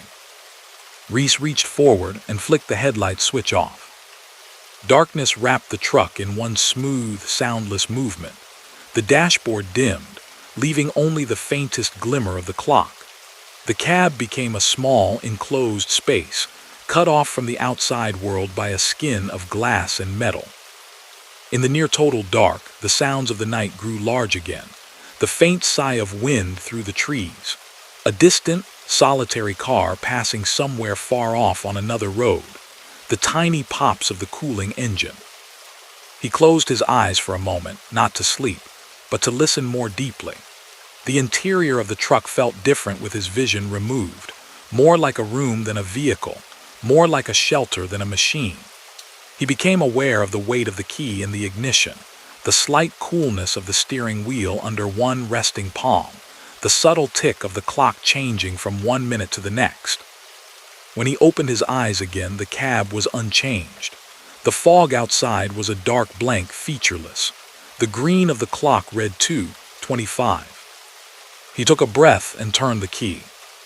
The engine returned with a low, familiar growl. The vibrations seeped back into the seat, the floor, his bones. He flipped on the headlights. The white beams lanced into the mist, revealing the edges of the turnout and the narrow strip of state road beyond. It looked the same as when he had pulled off. Wet black asphalt, white line, trees huddled close. He released the brake. The truck rolled forward, heavy but willing. Gravel crackled under the tires, then gave way to the smoother hum of pavement. The turnout receded in his mirrors, the rusted truck bed a dark shape swallowed quickly by fog. He watched the right shoulder with an intense, almost hungry attention, looking for the next green sign. It came sooner than he expected. Mile 46. He exhaled, not in panic, but in something like resignation. The loop, if that's what it was, did not care whether he stopped. It did not mind pauses. It only minded direction. He was moving forward, and the road was offering him the same sequence as before. Still, there was a difference now, subtle but there. The old mailbox at 217 was not quite as he remembered. The post leaned at a slightly sharper angle, the lid open a crack, as though someone had checked it recently and forgotten to close it fully. A pale envelope edge showed in the gap, damp but intact. The split spruce on the left, the one half burned, half green, stood where it always had. But tonight, a small scrap of bright fabric fluttered from one of its lower branches, caught there as if by accident. It was the color of a child's mitten, or perhaps a scarf, just a torn piece, waving slowly in the unseen breeze. And when mile 47 slid into view, its pole crooked slightly in its footing, Reese saw something he hadn't before. A second, older sign half hidden in the ditch beyond it. The face of that forgotten marker was turned away, its green paint peeling. The added details were like stitches where the fabric of the night had been tugged and resewn. Each repetition of the mile was not identical. It carried small changes, as if someone were adjusting the scene by increments. He drove on. The fog continued its slow, insistent dance around the truck. The heater cleared the thin film of moisture from the glass as quickly as it formed. The logbook waited, blank line open for the next entry. At 3:07 a.m., when he finally saw the large white letters of a junction sign looming through the fog, Route 41A/Route 19 interchange 1-2 mile, relief drifted into his chest like a mild warmth. The green mile marker just before it read 48, neat and unquestionable. He glanced in the side mirror, but the last sign he had passed was already gone, buried in fog and darkness. Later, long after he had merged onto the wider, straighter highway, after the fog had thinned into a high, misty ceiling and the sky in the east had begun to pale, Reese thumbed through his logbook at a rest area. Among the neat columns of times and locations, one line stood out. 2063:02 a.m., SR41A, mile 47. He did not remember writing it. The ink was his. The shape of the letters was his. The time bracketed far more minutes than 1 mile should ever hold. He stared at it, the whispering hum of trucks idling around him like distant surf. A crow called from somewhere near the tree line, its voice sharp and ordinary. Out on the highway, the mile markers stood in their quiet rows, counting distance in a language that usually made sense. But on a fog-thickened night along State Route 41A, there was a stretch of road where the numbers meant something else, where a driver could glide past the same 5,800 feet of asphalt again and again and again, each time noticing one more small detail, as if the road itself were trying, gently and without malice, to show them something they had almost forgotten how to see. Story number 4. By the time Marcus Hale left the valley floor, the fog had become something with weight. It lay low over the 2-lane mountain highway, a quiet, expectant blanket that turned the pines into vague, looming shadows and the roadside reflectors into tiny, floating eyes. His truck climbed steadily, engine working a measured, reassuring grumble as it pulled the loaded box trailer up the grade. The pale light from his headlights cut a short tunnel through the whiteness and then vanished into it, every bit of brightness absorbed and diffused. Inside the cab, the world was small and complete. The dashboard glowed in soft amber and green, gauges steady. Outside temperature, 39 degrees F. Oil pressure, right where it ought to be. The digital clock tucked above the radio read 2:21 a.m. in rounded red numerals. On the passenger seat, his clipboard with trip papers sat half buried under a folded flannel jacket, corners of carbon copy sheets peeking out.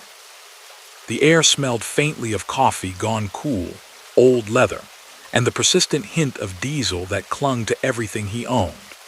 Somewhere behind him in the sleeper, a small pine-scented air freshener swung gently with the truck's motion, although its fragrance had long since faded into something less distinct and more like the memory of pine.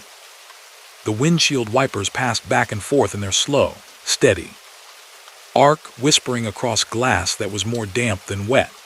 Outside, the fog beaded, merged, and slid downward in tiny, bright rivulets that caught and released his headlights in tiny pulses.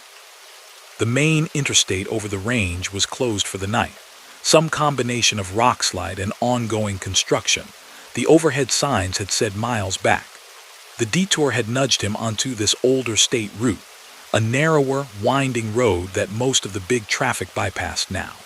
Marcus had heard of it from older drivers, the hollow rock road, with its tunnel that went straight through the shoulder of the mountain instead of over it.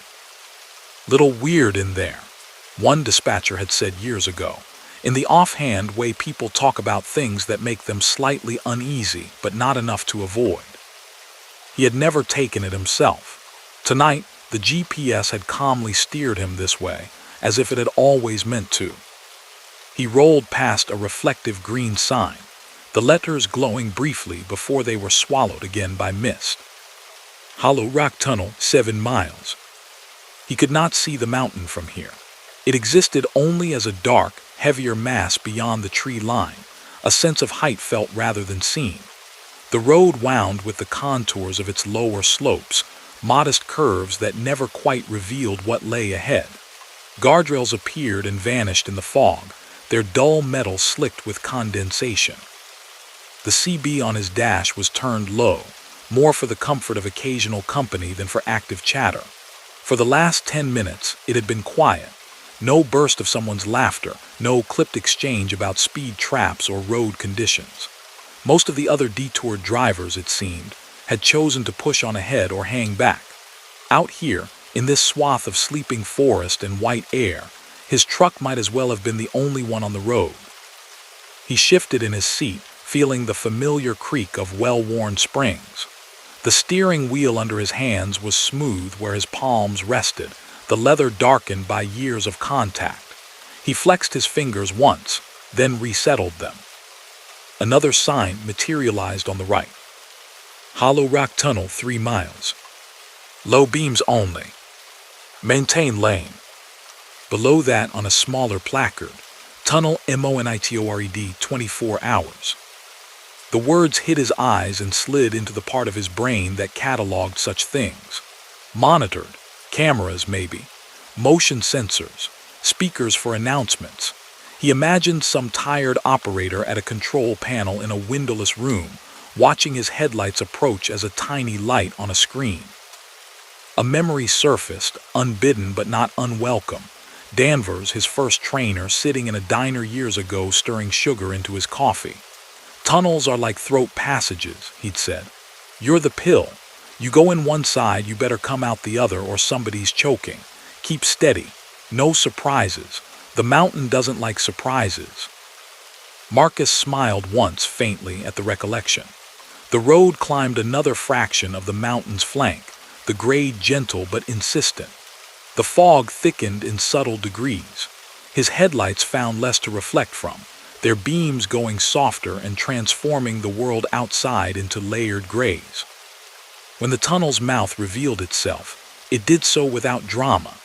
No sudden Gothic arch, no dramatic signage, just the curve of the road straightening and the pale cone of his lights striking a broad, dark opening cut into rock. The entrance was lined in old, soot-darkened brick, its surface beaded with moisture that gleamed like a scatter of tiny stars as he approached. Above the arch, a rectangular electronic sign hung on a metal frame. Its orange letters shone through the mist. Hollow Rock Tunnel. Speed limit 45. Do not stop inside. As his truck eased closer, the sign flickered once. The words blurred in a brief, nervous dance and then steadied again. For a second, just one, Marcus thought he saw a different message in the scrambled glow, something like welcome through or just welcome, but the fog and motion conspired to make it uncertain. He dropped his headlights to low beam, as requested, and felt the transition like a small shift in mood. The more focused cones of light reached less far, but what they illuminated seemed more solid. He passed under the arch. The change was immediate and complete. The diffuse white of the fog yielded to the defined interior of the tunnel, low, curved ceiling, walls coated in pale concrete and lined with evenly spaced lights that glowed a warm sodium orange. The sound of his engine changed, too. The steady thrum that had accompanied him up the grade became fuller, amplified by echo. The hum of his tires on the smoother tunnel floor took on a hollow, singing quality, like a sustained, distant note. The fog did not vanish entirely. It was left behind, looking over his shoulder in the side mirrors as a receding, glowing blur at the tunnel's mouth. But inside, the air had its own heaviness, a faint haze of exhaust and damp that softened the farthest lights and made the ceiling seem just a little closer. He kept his speed at a shade under 45, conscious of the do not stop edict and the sense, however irrational, of being watched. Signs inside the tunnel were more utilitarian. Every 100 yards or so, a white panel appeared on the wall, marked with simple black text, "Emergency bay ahead, 150 FT. No parking." Beside each panel, the tunnel bulged slightly, a shallow turnout carved into the wall and lit by an extra bank of lights. In each alcove, a convex mirror was mounted high, tilted down toward the lane so that drivers could see if the pullout was occupied. As he approached the first of these bays, Marcus's attention snagged on the mirror out of ingrained habit. Years on the road had trained his eyes to flick automatically to sources of reflection, checking for movement, for hazards, for company. The mirror caught and curved his world, his headlights smeared, the front of his cab stretched and softened. For an instant, he saw his own grille, his own running lights, his own company logo reversed, everything where it should be. Then the truck slid past and the mirror gave his reflection to the next empty distance behind him. He exhaled, not realizing until then that he had been holding the breath a beat longer than usual. In the enclosed space, the radio sounded different too. The low-volume station he had left on, some soft jazz program out of a town hours back, seemed to double itself, the notes bouncing off the curved surfaces and coming back a breath later, a quiet duet with itself. He listened for a while, the saxophone's lines weaving around the hum of the engine and the distant drip of water somewhere in the tunnel's unseen drainage. Halfway between the first and second emergency bays, the music cut out. Static rushed in, sudden but not loud, a soft, full hiss that filled the cab. Marcus spared a quick glance at the radio. The display read the same station frequency it had before, numbers steady, no flicker. He reached toward the volume knob. Before his fingers touched it, the static thinned, as if someone had slid an invisible filter across it. A voice rose out of the noise, clear and balanced, as if tuned just for the space he occupied. "Maintain lane," the voice said, even and calm. "You're doing fine. Keep it right where you are, Marcus." His name dropped into the air of the cab and settled there. Marcus's hand stopped mid-reach. The wheel under his other palm remained steady, the truck centered neatly between the yellow line and the concrete barrier. Reflexively, his gaze flicked to the side mirrors, as if expecting to see another rig gliding up alongside, some fellow driver on CB making conversation, but the mirrors gave him only the long, amber-splashed curve of tunnel behind him. He swallowed, the movement small. The voice was unfamiliar in tone, genderless, almost neutral, yet buried in its cadence were faint echoes he couldn't ignore, a particular upturn on "you're doing fine." The spacing of the phrase, "keep it right where you are." Old words in new clothes. Danvers, his first mentor, had used almost those exact sentences when guiding him through his very first mountain pass in a rainstorm years ago. Same reassurance, same unhurried confidence. "Tunnel monitoring," Marcus said under his breath, searching for an anchor. "Got my name off the plate at the gate." The explanation made sense as it came. Cameras at the mouth of the tunnel could have captured his truck number, fed it into a system that matched it with his ICC records, pulled his name up in some database. Automated, impersonal. The whims of modern infrastructure.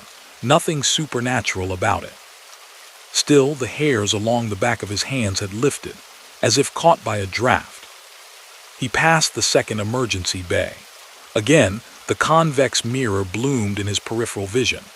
This time, something in it tugged at him more strongly, enough that he risked a fuller glance. The reflection showed his truck, as expected, but not exactly as expected. The outline was right. The general color deep blue cab white trailer matched. His headlights glared back at him in the curved glass, yet the details were subtly wrong. The small, round sticker from his granddaughter, the cartoon sun she'd insisted he stick near the lower corner of his windshield last summer, was missing. The bug deflector on the hood, which in reality bore a tiny chip from an errant stone, appeared smooth and unblemished. In that distorted view, his truck looked like it had 2 years ago. Before the sticker, before the chip, before a handful of dings and scrapes that life on the road had added. Then the mirror tilted out of sight as he moved on, the bay falling behind him. Ahead, the tunnel stretched, an endless organ pipe of orange light and gray concrete. The posted length on the detour notice back at the interstate had said 1.6 miles. His odometer, glancingly noted at the entrance, had ticked forward a fraction since then, not enough yet to call the numbers into disagreement. Time, according to the dashboard clock, had moved only 3 minutes. "Emergency Bay 3, the tunnel voice said, warm and composed as if dropping into a broadcast. "Clear and lit.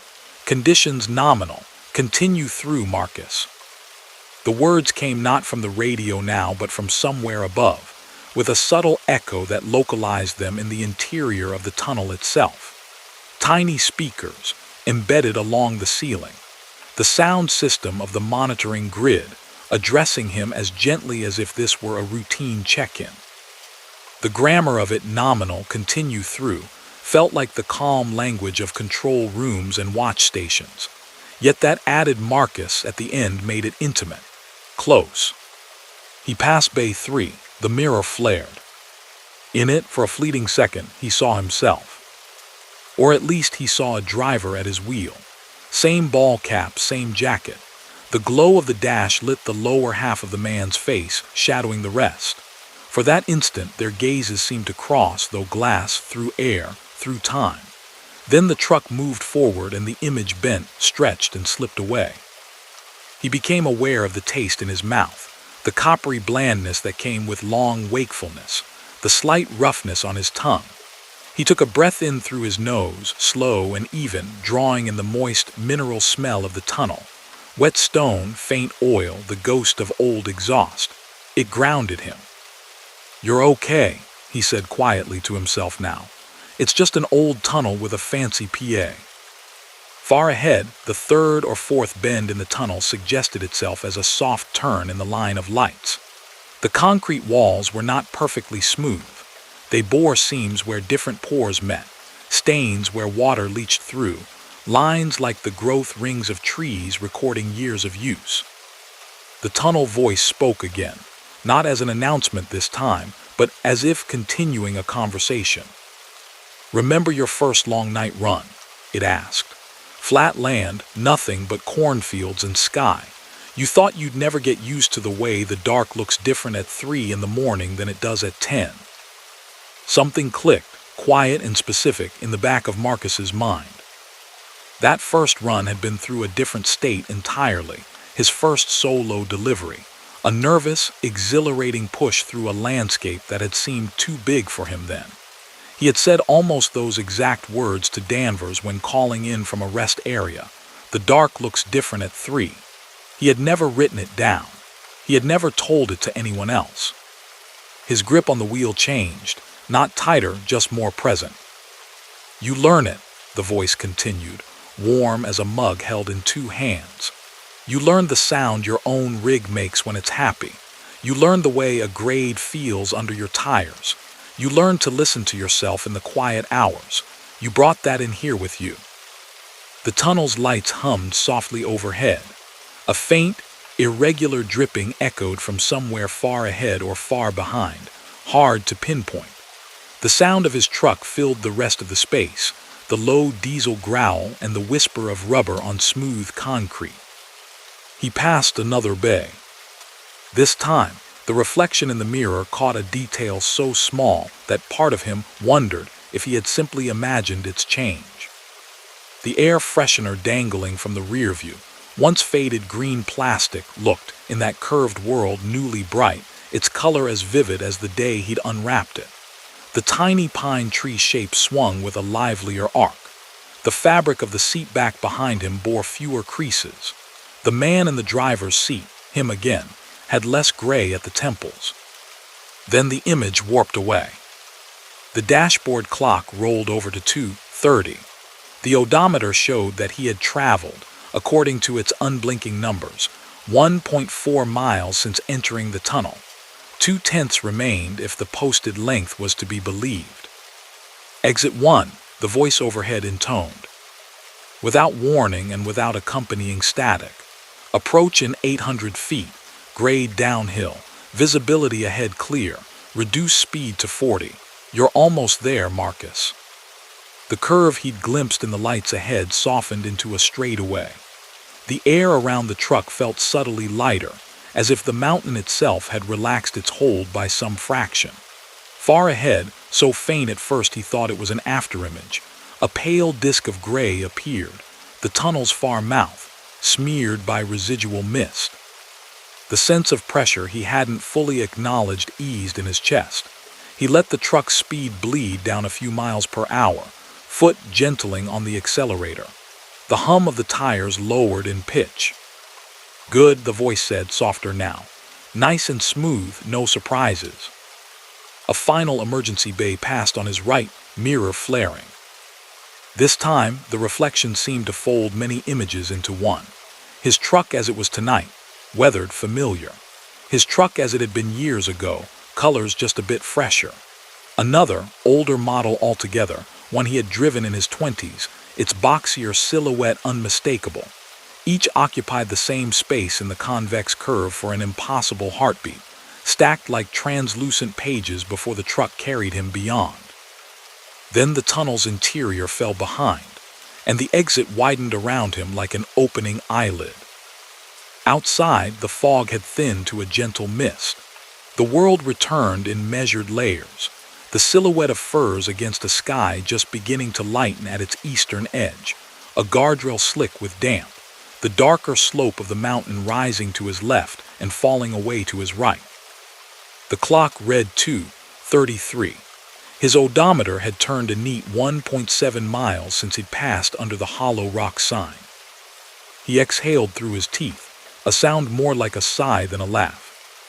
In the side mirror, the tunnel's mouth shrank, its orange-lit interior a soft glow that quickly became just another patch of indistinct brightness in the gray. The electronic sign over the entrance faced away from him now, its messages meant only for those entering from this side. The radio, as if nothing had happened, slipped back into music. A saxophone solo resumed at a phrase that felt like it had been waiting for his ears. 10 miles down the road, where the detour rejoined a smaller interstate and traffic reappeared in the form of a few scattered headlights and taillights, Marcus pulled into a turnout by a tiny way station. The lot was lit by a couple of tall lamps throwing pale cones onto wet asphalt. The station itself was a squat, cinder block building with narrow windows and a faded seal on its door. Inside, a single inspector sat behind the glass, sipping from a paper cup. He looked up as Marcus stepped in, boots tapping mud from their treads. "Closed for checks this time of night," the inspector said, not unkindly. "Just running the scale, you need anything." "Just a question," Marcus replied. His own voice sounded calmer than he felt. "Back through the hollow rock tunnel, you folks. Monitor that 24 hours. The inspector blinked. "We got cameras on it," he said slowly. "Or had. They've been temperamental since the fire last spring. Why?" "The PA," Marcus said lightly. "Heard some directions. Sounded like someone was watching." The man shook his head once, leaning back. "PA's dead," he said. "Power surge took it. They never fixed it, far as I know. Signs are still up, though. Cheaper to leave 'em than to take 'em down." Marcus let the answer sit between them. The man took another drink, studying him with mild curiosity, then shrugged, as if chalking the question up to a long night on the road. Back in the cab, Marcus settled into his seat and wrapped his fingers around the steering wheel. He looked at his own hands for a moment, the old scars across the knuckles, the faint smudges of grease that never quite washed away. The faint tremor he expected to see was absent. They were steady. He checked the rear view. The little pine-shaped air freshener dangled there, color faded to an indefinable gray. His granddaughter's sun sticker smiled from its corner of the windshield, edges curling just a little from age. The chip in the bug deflector caught a small glint of light from the lot's lamp. The tunnel lay behind him, a dark line through rock he could no longer see. He put the truck in gear and eased back out onto the road. The highway opened ahead, unwinding into the beginning of morning. The fog, now just wisps along the shoulders, toyed with his running lights and then fell away. In the months that followed, he would find his thoughts drifting back to hollow rock more often than to any other stretch of road on his routes. He would remember the sound of his own engine doubled by echo, the curve of those convex mirrors catching versions of his rig from different points in his life, and the way a calm, unfamiliar voice had slipped old, familiar reassurances back into his ears. He never heard it again. He crossed other tunnels under clearer skies, with radios that stayed stubbornly on their regular programming and mirrors that showed exactly what he expected. Yet on certain fog-heavy nights, when the world outside his windshield narrowed to a small, private chamber of light and sound, he sometimes felt in the hum of the tires and the rhythm of the wipers a faint echo of that other passage, a sense that somewhere inside the mountain, a calm voice still watched the lane and whispered softly into the dark, "Maintain. You're doing fine. Keep it right where you are." Story number 5. On the plains at night, the sky could feel wider than any ocean. Beneath it, the interstate drew a straight, uncompromising line across the dark, dividing wheat fields and fallow ground into neat halves that vanished into black at the edges of a truck's headlights. Lionel Brooks had been following that line for hours, the long nose of his rig eating mile after mile of quiet asphalt, while the rest of the world slept. He sat high in the cab of his 15-year-old Peterbilt, shoulders settled into the worn seat, hands relaxed around the wheel. The dash in front of him glowed in a muted constellation of gauges and readouts, tiny arcs of light tracing oil pressure, coolant temperature, RPMs. The digital clock set into the center console read 2:38 a.m. in pale green numerals. Outside, the darkness was a deep, featureless thing that had swallowed the last trace of dusk hours ago and was still holding back the first suggestion of dawn. The CB, mounted just above his head, muttered quietly to itself. Most of the chatter had died away after midnight, leaving only the occasional burst of static and the far-off echo of a voice too distant to make out. The FM radio played low, tuned to a station 3 towns back. Its music frayed in and out at the edges of reception, like a song someone remembered but couldn't quite hum fully. Lionel's thermos sat in the cup holder by his right knee, half full of coffee that had long since gone lukewarm. He took a careful sip anyway. It tasted faintly metallic and overbrewed, but it was familiar, and the warmth reached his chest in a small, steadying wave. The cab smelled like coffee, and a little like dust, and a little like the citrusy dash spray he used more than he strictly needed to, filling the space with a brightness he enjoyed on long nights. Outside, the road unspooled in gray and white. The shoulders were wide, the lanes divided by clean, bright paint. Every few miles, a tall sodium vapor light rose on a pole at an interchange, throwing a halo of orange down onto empty ramps that curved away toward sleeping farm towns.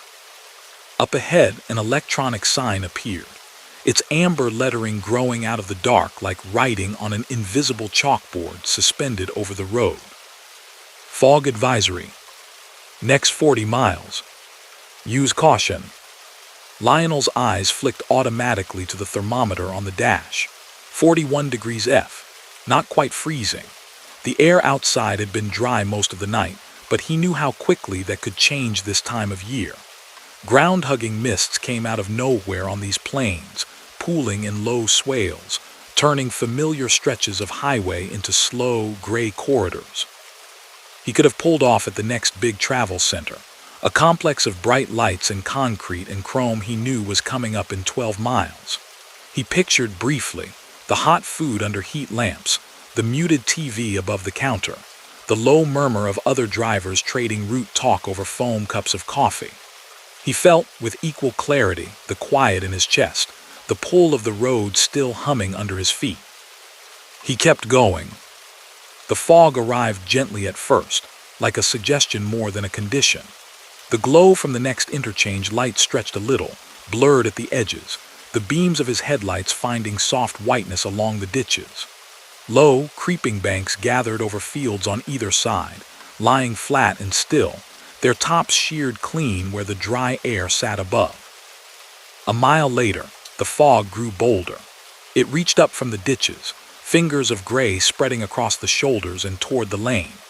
Moisture began to bead on the leading edge of his mirrors, tiny gems catching stray glints from his running lights before sliding away. The wipers, which had been resting sleek against the bottom of the windshield, woke with a slow, arcing sweep, whispering away the thin, almost invisible veil that formed across the glass. The world outside the cab narrowed. The bright white lines at the edge of the lane came into his lights and slipped under his tires in quick succession. The center dashes glowed and vanished. The open plain on either side became an indistinct blur, sense more than sight. Lionel clicked the headlights down to low beam. The change made the tunnel of visibility shorter but clearer, less glare reflecting back from the suspended droplets in the air. He eased his speed back from 65 to 58, feeling the slight shift in the truck's vibration as he did. In his small, gently rumbling space, he felt strangely at peace. The fog cocooned the truck, mooting what little outside world there had been.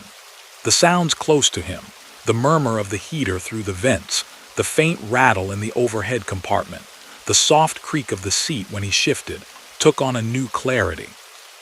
For a few minutes, he was so completely enclosed in that small, bright world that he might have been the only thing moving anywhere. Then, without warning, a pair of taillights bloomed ahead of him in the gray. They appeared not as points in the distance gradually swelling larger, but as if someone had reached out and turned on two red bulbs at a fixed, modest distance in front of his truck. One moment there was only fog and the faint pale suggestion of road. The next, there was a tidy set of brake lamps shining steady, maybe 200 yards ahead, hovering in the white. Lionel's heart gave a quick but manageable thump. His right foot lightened a fraction on the accelerator, reflex more than decision. He checked his mirrors by habit, still empty behind, then focused back on the twin red lights ahead. They glowed with the softened edges of old incandescent bulbs, not the hard, crisp ruby of modern LEDs. They were set closer together than the lights on the wide trailers he usually followed, perhaps on a narrow box truck or an older tractor-trailer. No other details of the vehicle were visible. The fog swallowed everything beyond that small radius of red. He watched them for a mile. They hovered at precisely the same distance, neither pulling away nor drawing closer, as if perfectly matched to his adjusted speed.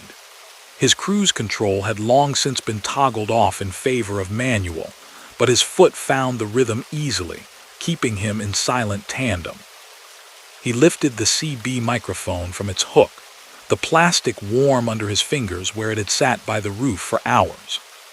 "Southbound ahead of me," he said, voice low enough that it felt like he was speaking more to his own cab than the airwaves. "You got a copy?" Fog sure popped up in a hurry. For a moment, only soft static answered him.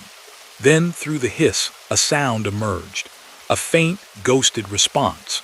Not words exactly, more the impression of a voice just beyond comprehension, the rise and fall of syllables blurred by distance, like overhearing someone talk on the far side of a closed door. He frowned, thumb on the talk button. "Try that again, driver, you're down in the mud." No reply. The CB fell back to its own small hiss. The taillights ahead neither flickered nor shifted. He set the microphone back in its cradle and rubbed the back of his neck once, feeling the tension there like a cooled wire. It wasn't unusual, out here, to have a poor signal or to have someone's rig shielding them from a tower. Maybe the driver ahead had his CB off. Maybe he'd answered and Lionel simply couldn't pick it up. The red lights floated on. The fog thickened a little more, pressing in. Roadside reflectors came and went at the very edge of visibility, their white amber red faces catching light and then dropping away. Miles passed. The clock clicked over to 2:47, then 2:52. The GPS on the dash no longer displayed the friendly certainty it had earlier. The little arrow that represented his truck still moved, but the map's background had turned a hazy, nearly featureless gray-blue, as if the system had lost access to its usual level of detail. The name of the highway, Interstate 90, had disappeared from beneath the route line, leaving only the line itself, hovering on screen. Lionel glanced at it, then back at the road. The taillights ahead swayed gently left, then right, following the subtle rise and fall of the lane as it rode the shallow waves of the prairie. He matched their motion without thinking, his hands doing what they'd been trained to do. Ahead, a green overhead sign floated into the light, its text dimmed by the moisture clinging to its surface. He read it out of habit. Exit 212. Old 90 Business Loop. CLAYTON/service. He knew this exit. He'd taken it before, years ago, when the main line had been backed up and dispatch had routed him along the business loop to wait out a jam. Clayton was a small town, built around a rail spur and a couple of grain elevators. There had been a mom-and-pop truck stop there with a gravel lot that turned into mud when it rained, but where the coffee had been hot and conversation easy. He hadn't been through in at least a decade. The tail lights ahead clicked a little brighter as the vehicle's turn signal came on, amber blinking just visible through the fog's white. It drifted smoothly toward the right-hand lane, preparing to take the off-ramp. The movement made sense. In thick fog like this, a driver might choose the smaller road, the known town, over the endless sameness of the interstate. Lionel's hands started to stay left by default, prepared to continue on the main line, but something stopped them. The long stretch of fog he'd been driving through, the empty CB, the way those taillights had appeared suddenly and kept their precise, unvarying distance, all these gathered into a quiet curiosity that tipped the wheel a few inches right. He signaled, matching the blink ahead, and followed. The ramp curved down and away from the interstate in a gentle arc. The fog thickened as they descended, pooling more deeply over the lower ground. The guardrail on the right became a white suggestion, its reflective markers blurry and near. The red lights ahead stayed at their distance, steady, leading the way as if down a corridor. At the bottom of the ramp, Lionel expected to see the familiar angular shapes of highway signage and the darker outlines of trees beyond. Instead, the world ahead remained almost completely blank, a solid, softly glowing wall of white broken only by those two red points. The truck ahead did not pause at the end of the ramp as he would have, checking for cross traffic. It rolled smoothly forward, as if merging onto an invisible road. The taillights dipped slightly, then rose, following a contour Lionel could not see.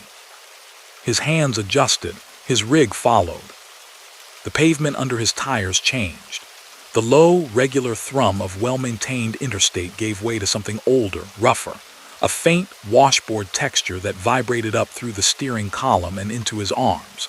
The lane lines, glimpsed briefly under his headlights, were more faded, the white closer to gray. The shoulders narrowed. A few feet beyond the outside edge, the ground dropped away into something darker and shapeless.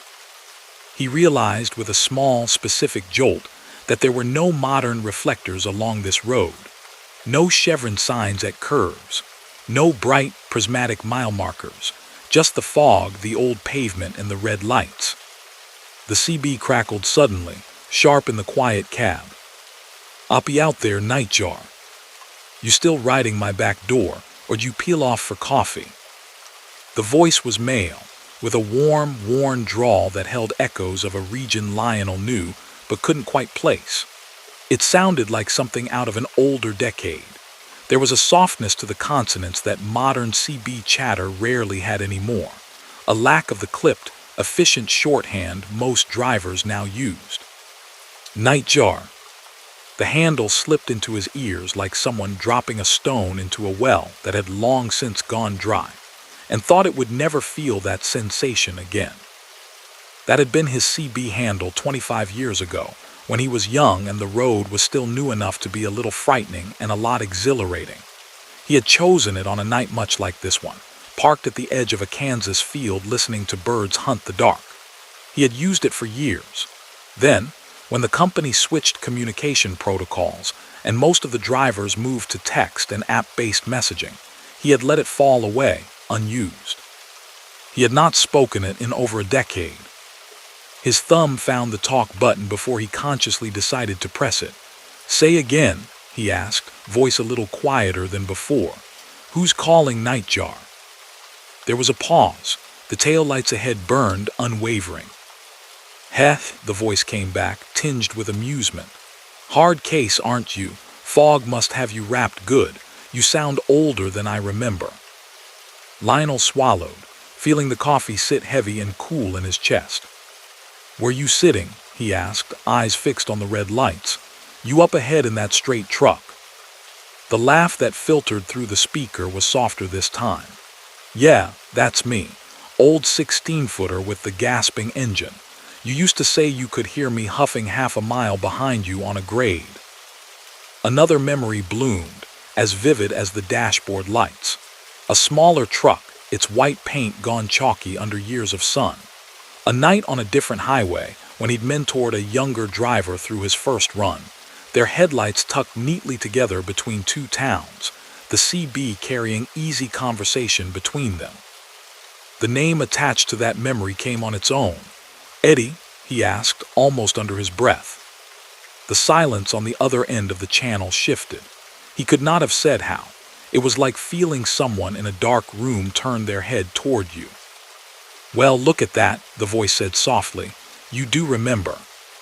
He did. He remembered Eddie's nervousness giving way to confidence, the man's contagious laugh, the way he'd always kept a small notebook tucked into the sun visor to jot down names of diners he liked. He also remembered the call, years later, about the wreck on a foggy overpass 2 states away. A straight truck rear-ended by a tanker in low visibility. No malice in it. Just one of those things that happened on the road. Lionel's hand stayed steady on the wheel. His breathing had gone a little shallower, but he forced it deeper. The pavement under him changed again, subtly. The faint washboard vibration smoothed. The air, if anything, grew. Even denser. The red lights ahead felt both closer and farther away, as if the space between them and his bumper didn't quite obey distance in the usual way. "Road's different tonight," Eddie's voice observed, conversational. "They've been building and unbuilding out here since you last ran it. Old lanes, new lanes. Some of them remember folks who drove them. Some of them don't." Lionel wet his lips. "So which one is this?" he asked quietly. A pause. The low hum of the CB carrier wave filled it, the sound as much a presence in the cab as the heater's murmur. "This is the one that didn't want you missing your turn," Eddie said simply. "Fog like this, you'd have blown right past the last decent stop for 60 miles. Dispatch doesn't like you running that far tired anymore, remember." Up ahead, through a soft break in the fog, Lionel saw a flicker of something besides taillights. A taller, more diffuse glow, yellow-white and vertical, like the spill from high-mounted lamps. A sign he could not yet read hovered beyond it, its retroreflective face bright but blurred. "You're not real," Lionel said, though he did not put much force behind it. It sounded, even to his own ears, more like he was testing the shape of the words than stating a conviction. "Depends what you mean," came the gentle reply. "You're talking to me, I'm talking back. Roads remember things. Radios remember things. Sometimes they get together when the fog's right." The CB crackled, then softened as if some of the static had been drawn off. Behind Lionel in his mirror, he noticed other points of red kindling in the mist. One set, then another, then a third. They weren't closing rapidly. They were simply there, bobbing at different distances, moving in the same direction, all at roughly the same speed. For fleeting moments when the fog thinned just enough, he could make out shapes around those lights, rectangles of trailers, silhouettes of cabs. All older models, rounded fenders, squared chrome grills, paint jobs out of different decades, some bore logos of companies he knew had long since folded or been swallowed by larger carriers. One looked exactly like a fleet he'd run within the 80s, its familiar shield emblem faint but recognizable on the door. A quiet convoy had formed around him in the white. In front, the small straight truck's taillights. Behind, a staggered line of red dots, breathing in and out as brake pedals were pressed and released in careful, measured responses to the road. He did not feel trapped. That surprised him. The presence of other rigs, real or not, brought with it an unexpected sense of companionship, of being in the left lane of a moving story that did not entirely belong to him, but in which he was nevertheless involved. The glow ahead clarified. A tall, steel sign frame emerged, supporting a green panel whose letters shone emerald bright in his beams. Shadowy Travel Plaza. Diesel Diner Showers. Open 24 hours. The words landed in him with the odd dissonance of something both known and not known. He had stopped at a place in Clayton years ago, but it had been small, dated, a handful of pumps, a squat building with streaked windows. This sign promised something larger, more modern, and yet there was a subtle, almost old-fashioned curve to the font, a slight unevenness in the reflective coating that made it look older than it ought to be. The straight truck ahead signaled, its lights blinking amber and red. It drifted toward the deceleration lane that split off to the right, leading toward a wide patch of brightness just discernible through the last dense curtain of fog. Lionel followed. The ramp down to the plaza was short and smooth. The fog thinned just enough to reveal the broad expanse of an asphalt lot, lined with pump islands and lit by tall, double-headed lamps casting steady white pools onto the damp ground. Big rigs stood in neat rows beyond the pumps, their outlines softened by remaining mist. The air here smelled of wet pavement, diesel, and the faint burnt sugar tang of fryer oil. The tail lights ahead rolled past the pumps and into one of the far lanes.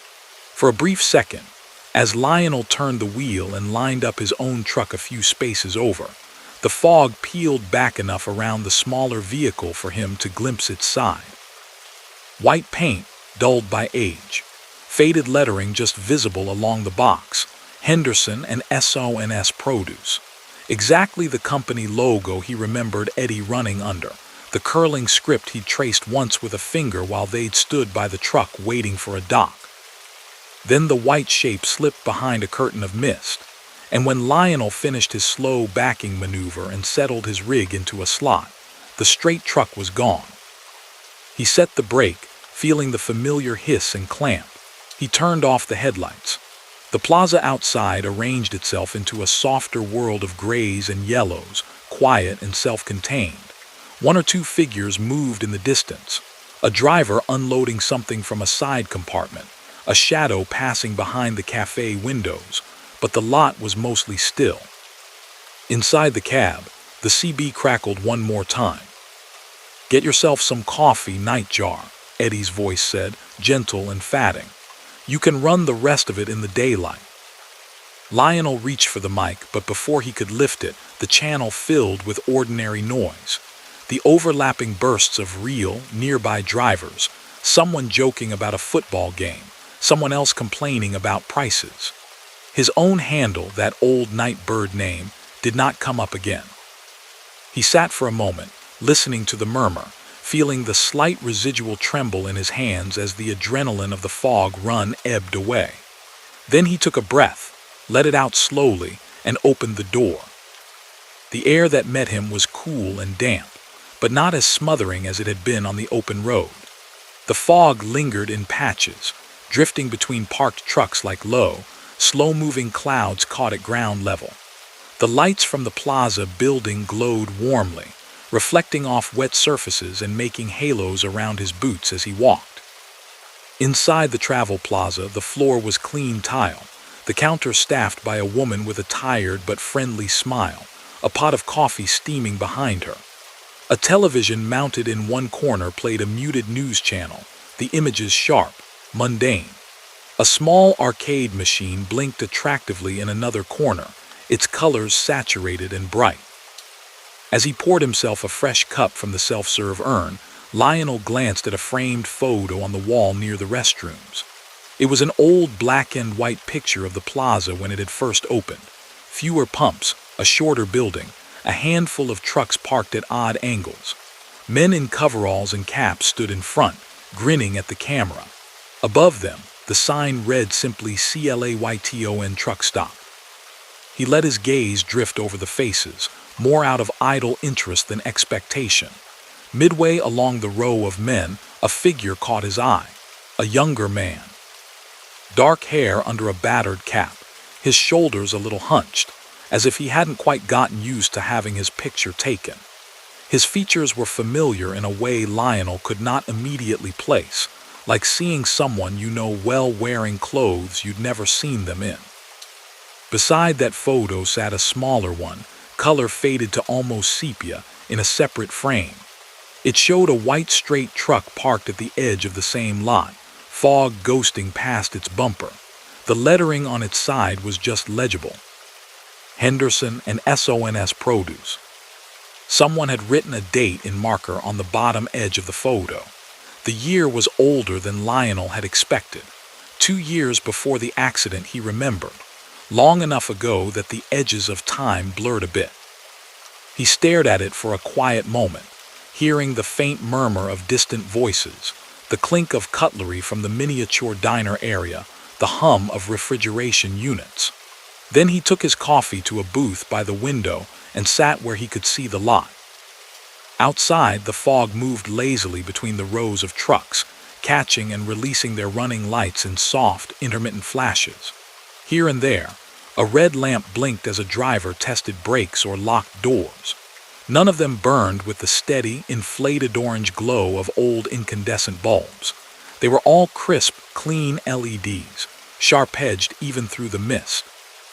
On the way back to his truck, cup warm in his hand, Lionel paused beside his trailer and looked out toward the point where he thought the smaller rig had parked.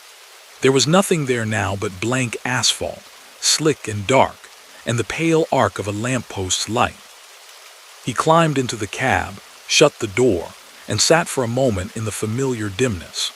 The GPS on the dash had found itself again, its map showing the plaza as a neat icon tucked against the interstate. The logbook on the passenger seat lay open to the current page. He picked up his pen and wrote without overthinking it. 02:15, I-90 mm 207 fog. 02:55 Clayton Plaza stop. The times felt right. The route line felt right. Everything ordinary on paper. He slept for a few hours in the bunk, the sound of other trucks idling around him like a low, collective heartbeat. When he woke, daylight had pushed the fog back into the hollows and under culverts, leaving the sky a high, blank gray.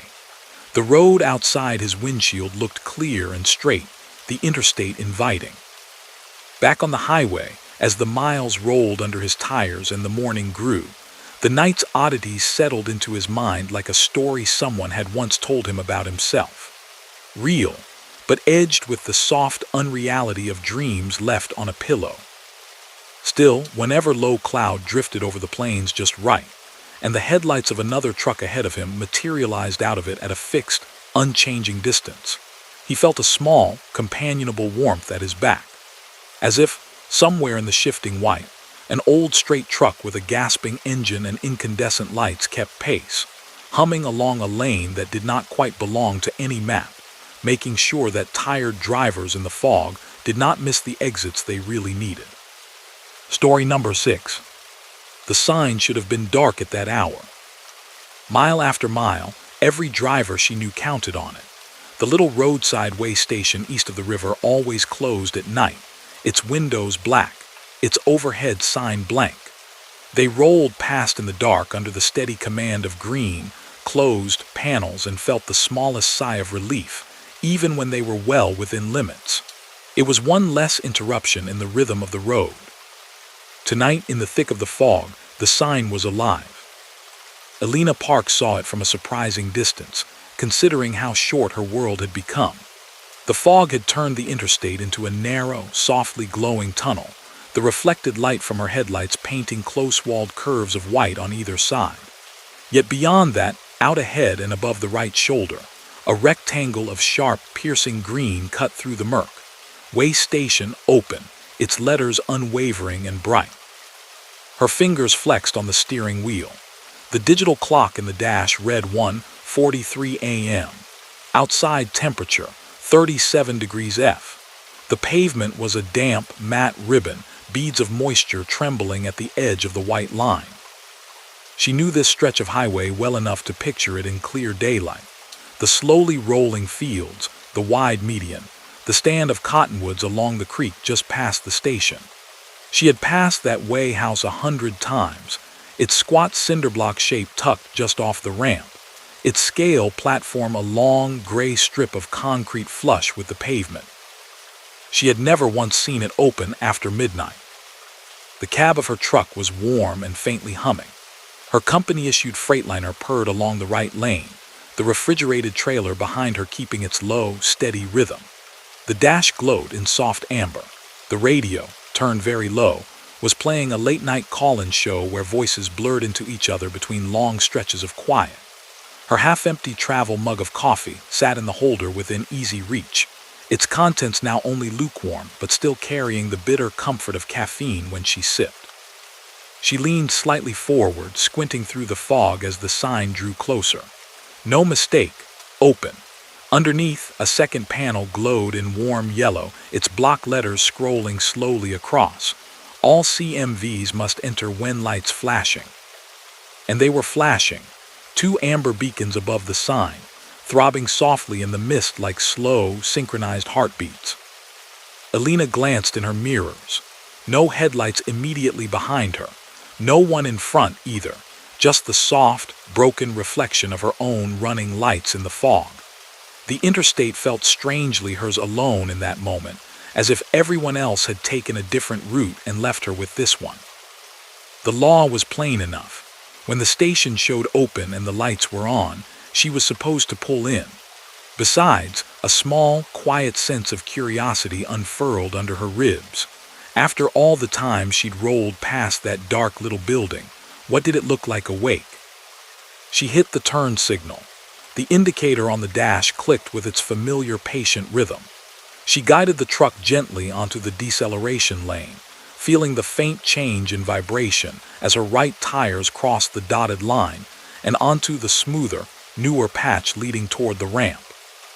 The fog thickened along the ramp, curling up from the shallow drainage ditches on either side. The guardrail to her right became a suggestion more than an object, its posts barely visible, its top rail a ghostly band. The amber flashers at the way station's entrance smeared into soft blooms of light ahead. As she approached, the lane split. A green arrow lit over the right-hand lane, directing trucks across the scale. The left lane bore a red X. The static crackle of an unseen loudspeaker drifted faintly to her through the glass. As if someone somewhere had just turned on a microphone, and then decided not to speak. She eased onto the scale platform, letting the truck rumble forward until her steer axle rested squarely on the first set of embedded plates. A small digital sign mounted on a post ahead came to life, red numbers flickering into being. Slow. She took her foot gently off the accelerator and let the rig crawl. The throaty hum of the engine dropped to a low murmur. The platform under her felt different than regular pavement, denser, somehow, the vibration more solid, as if the road there had been poured extra thick. The trailer tires rolled over the plates one by one. The sign changed. Stop. She pressed the brake with practiced, easy pressure. The truck settled, its mass quieting into stillness. The engine idled. The trailer's refrigeration unit clicked, then resumed its soft, vibrating whir. Outside, amid the fog, the way house glowed. It was more inviting than she had ever expected it to be. A strip of warm, fluorescent light ran along the underside of the shallow canopy at the entrance, making the damp air around it look almost golden. The windows of the small building were lit from within, their glass fogged slightly at the corners. A single metal door opened onto a short set of steps from the side facing the scale. Above the door, another small sign read check-in, an arrow pointing down. Alina rested her foot firmly on the brake, set the parking brake out of ingrained caution, and exhaled. The cab filled with a faint hiss as the air brakes locked. For a moment, there was nothing but the low background noises she'd lived with for years. Then the intercom crackled overhead. Unit 197, a voice said, clear and neutral. Set brake. Driver, bring paperwork inside, please. The words were nothing special, very standard. The way the person had spoken the number, however, stilled her hand on the logbook. Unit 197 had been the number stenciled on the side of her first truck. Not this one. That was 456. The company had renumbered their fleet 5 years ago. New scheme, new decals. 197 had been retired, scrapped after an accident on black ice that had bent its frame beyond economical repair. The only people who still used that old number were herself, sometimes in her head, when she thought about that first, wobbly sense of ownership. She glanced at the inside of the door, where the new truck number was printed big and bold on a laminated safety card. 456. No other identifying numbers on the cab. The intercom clicked softly again. Ma'am in the blue Freightliner, the same calm voice amended with the faintest hint of apology. Sorry, habit. Bring your paperwork inside, please. She let out the breath she hadn't realized she was holding, telling herself that it meant nothing. Operators at weigh stations saw thousands of trucks. Maybe they'd known someone in Unit 197 years ago, someone else entirely. Maybe the first. Phrase had just come out of their mouth unbidden, some muscle memory of their own. She gathered her folder of documents, bill of lading, registration, insurance, and zipped her hoodie up against the chill. When she opened the driver's door, a puff of cold, damp air rolled in, smelling of wet concrete and a faint, metallic tang from the scale. The fog was even thicker on the ground than it had seemed from the cab. It wrapped around her legs, soft and cool, swirling slightly as she climbed down the steps.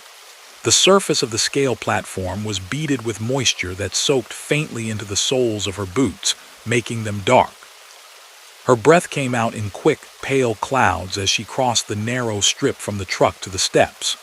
The sound in the air was muted, a distant hiss of tires on interstate, the low, constant hum of the refrigeration unit, the faint buzzing from fluorescent tubes under the canopy. Inside the weigh house, the warmth hit her almost immediately, along with the smell of burnt coffee and paper and something older, dust soaked in decades of diesel exhaust and sweat and printer toner. The floor was scuffed linoleum, worn to a dull tack in the spots where boots had stood the longest. The room itself was not big. A waist-high counter ran along the window that faced the scale, topped with stacked forms, a computer monitor, and a heavy black intercom microphone. Behind it, shelves held binders and manuals. A coffee maker sat on a filing cabinet, half full of something that looked like it had been there all day and most of the night. The man sitting behind the counter looked up as she entered. For a heartbeat, something about him scrambled the sense of time in the room. He wore a uniform shirt with a state patch on the sleeve, but the shirt looked older in style, its cut slightly boxier, its blue a touch less saturated than the new ones she sometimes saw at other stations. His hair was neatly clipped, gray at the temples, the rest a dark that had probably been black once.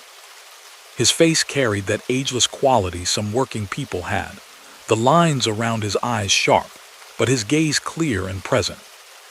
"Even in," he said, though the green clock on the wall behind him read 1:46. His voice had that tired, practiced kindness of someone whose job required both authority and patience. "Paperwork." She passed the folder across. His fingers brushed hers lightly, cool, dry. He flipped through the pages with a practiced efficiency. "Reefer load," he noted. "Groceries. You come up from the south side detour or straight off the interstate?" "Straight," she answered. "Fog got bad past the river." He nodded as if this confirmed something he already knew. "Fog settles in the low ground," he said. "We sit right in it. Doesn't stop folks from barreling past when it's closed." He glanced up at her with a wry half-smile. "Good on you for coming in." She shifted her weight on her feet, suddenly hyper-aware of the little details of the room. The faint hum from the computer tower under the counter, the wall calendar that still showed a month from 2 months ago, the old analog radio perched on a shelf with its dial taped to a single AM station. That radio murmured softly, an indistinct male voice talking about grain prices, the sound blending with the fan's low whine. "Late to be open," she ventured, more small talk than challenge. The man's eyebrows flicked very slightly, as if he'd anticipated the observation. "We're not most nights," he said, "just when we're needed." He glanced back down at her paperwork, then tapped a few keys on the keyboard beside him. The computer's monitor washed his face briefly in pale blue. Data fields populated themselves with her truck's information. Behind him on a shelf stood a row of narrow, sturdy logbooks, their spines labeled in handwritten marker with years. 1997, 2003, 2011. The dates leapt out at her, tiny anchors in a sea of fog and fluorescent light. The operator's gaze moved to a smaller screen embedded in the counter. It showed the scale's readings, axle weights, gross weight. The digits scrolled up from 0, numbers clicking into place. "He murmured, a small sound deep in his throat. That sound drove a thin thread of tension through her shoulders. "Problem?" she asked. He did not answer right away. His fingers tapped a key, then another. The numbers on the screen froze. He seemed to listen to something only he could hear for a second, head tilted minutely, then straightened. "Scale reading you at 81,400, he said mildly. "Your paperwork says you're at 76.3. "That can't be right." Reflex. She knew what 76 felt like under her. The truck had moved the way it always did with that kind of load, not sluggish, not jittery. "I'm under gross." I watched him load it. "I don't doubt you." He took off a pair of wire-framed glasses she hadn't realized he'd been wearing, wiped the lenses on the tail of his shirt with an odd, almost ceremonial care, then set them aside. "Scale's never wrong, though." Something in the phrasing slipped sideways in her mind. She glanced toward the window.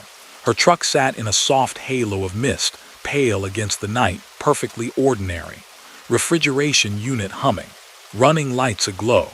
No friendly little forklift still tucked up against the back. "How much over?" she asked, though he had already given her the number. But hearing it again made some stubborn part of her believe it might change. He glanced at the screen, then back at her. 1,400 over legal gross. His tone remained even, matter of fact. "Enough we can't just wave you on." A small, resigned unease settled in her stomach. The usual procedure for an overweight reading would be a ticket, maybe ordering her to rework the load or leave some pallets behind. None of that made sense at 1:40 in the morning in the middle of dense fog, with no visible scale house staff bustling around and no forklifts in sight. "You want me to go around again?" she offered. "Hit the platform a second time just to—" "Won't change it." He slid her paperwork back to her, one finger resting just atop the company name as she took it. "Fog adds weight you can't see." A wisp of humor touched one corner of his mouth, then faded. "Sometimes other things do, too." She stared at him, uncertain whether he was making a joke. His face gave away very little. Only his eyes, a clear, steady gray, seemed to hold an extra layer. "There's no one else here tonight," he went on, almost kindly. "No enforcement. No point in writing you. You know that and I know that. But the scale won't clear the lane until the numbers look right." Her hand tightened on the folder. "What does that mean?" He gestured with his chin toward the row of logbooks. "We carry more than freight out there," he said. "You know that too, whether you've thought about it or not. Miles and hours and things you meant to say and didn't. Folks you left sleeping in the doorway, thinking you'd be back before they woke up. Weather moves through steel, you know, so do some kinds of remembering." The words landed softly, one after the other, not sermon, not accusation. They nudged open a small door in her mind she hadn't realized was closed. She thought of the night 5 years ago when she'd left home before dawn, her mother asleep on the couch with the TV still flickering. She had meant to wake her, meant to say goodbye properly, but her mother had looked so tired, so tense even in sleep, that she had let her be. A note on the counter instead. "Back in 3 days. Love you." Her mother had never read it. An aneurysm, sudden and quiet, sometime that afternoon. She shifted her weight against the tacky linoleum. "That's not something a scale reads," she said evenly, but her throat felt tighter. "Not most scales," he agreed. Silence settled between them, gentle and oddly companionable. The radio on the shelf murmured about wheat futures. The coffee machine burbled once as if in sympathy. Outside, a truck whispered past on the main line, its tires a brief susurration in the mist. "What do you want me to do?" she asked finally. He tapped the scale display with one blunt finger. "You're carrying 1,400 pounds you don't need," he said. "Not in the logbook sense." His voice softened at the edges. "If you like, you can leave a little of it here. We've got room." She blinked once. It was such an absurd, impossible sentence that her mind refused to parse it as metaphor. At the same time, a small part of her body, some muscle inside that had been clenched for longer than she cared to remember, responded as if to an honest offer. "How?" she asked quietly. He nodded toward a corner of the way house. There, almost invisible at first glance, sat an old bench, scarred wood, metal legs bolted to the floor. Above it, the wall was covered in a patchwork of small, square notes. Index cards, sticky notes, torn corners of envelopes. Each bore a few words, written in different hands, careful scrawls, looping cursive, rushed block print. She stepped closer. "Missed your last call. I should have slowed down. 3:17 on the overpass. Forgive us. Never got to say thank you for the apple pie." Hundreds of them, little pieces of unsentences. Some were dates, some were place names, some were single words. "Sorry. Enough. Stay." "The scale balances out when folks sit a while," the man said, as if explaining the simplest of mechanical truths. "Write down what's heavy. Leave it on the wall. Doesn't erase anything that happened. Doesn't fix anything out there." He nodded toward the window and the waiting truck. "But the numbers come out right enough to let you roll without grinding your gears." Her first impulse was to laugh. The sound rose in her chest and then melted before it reached her throat.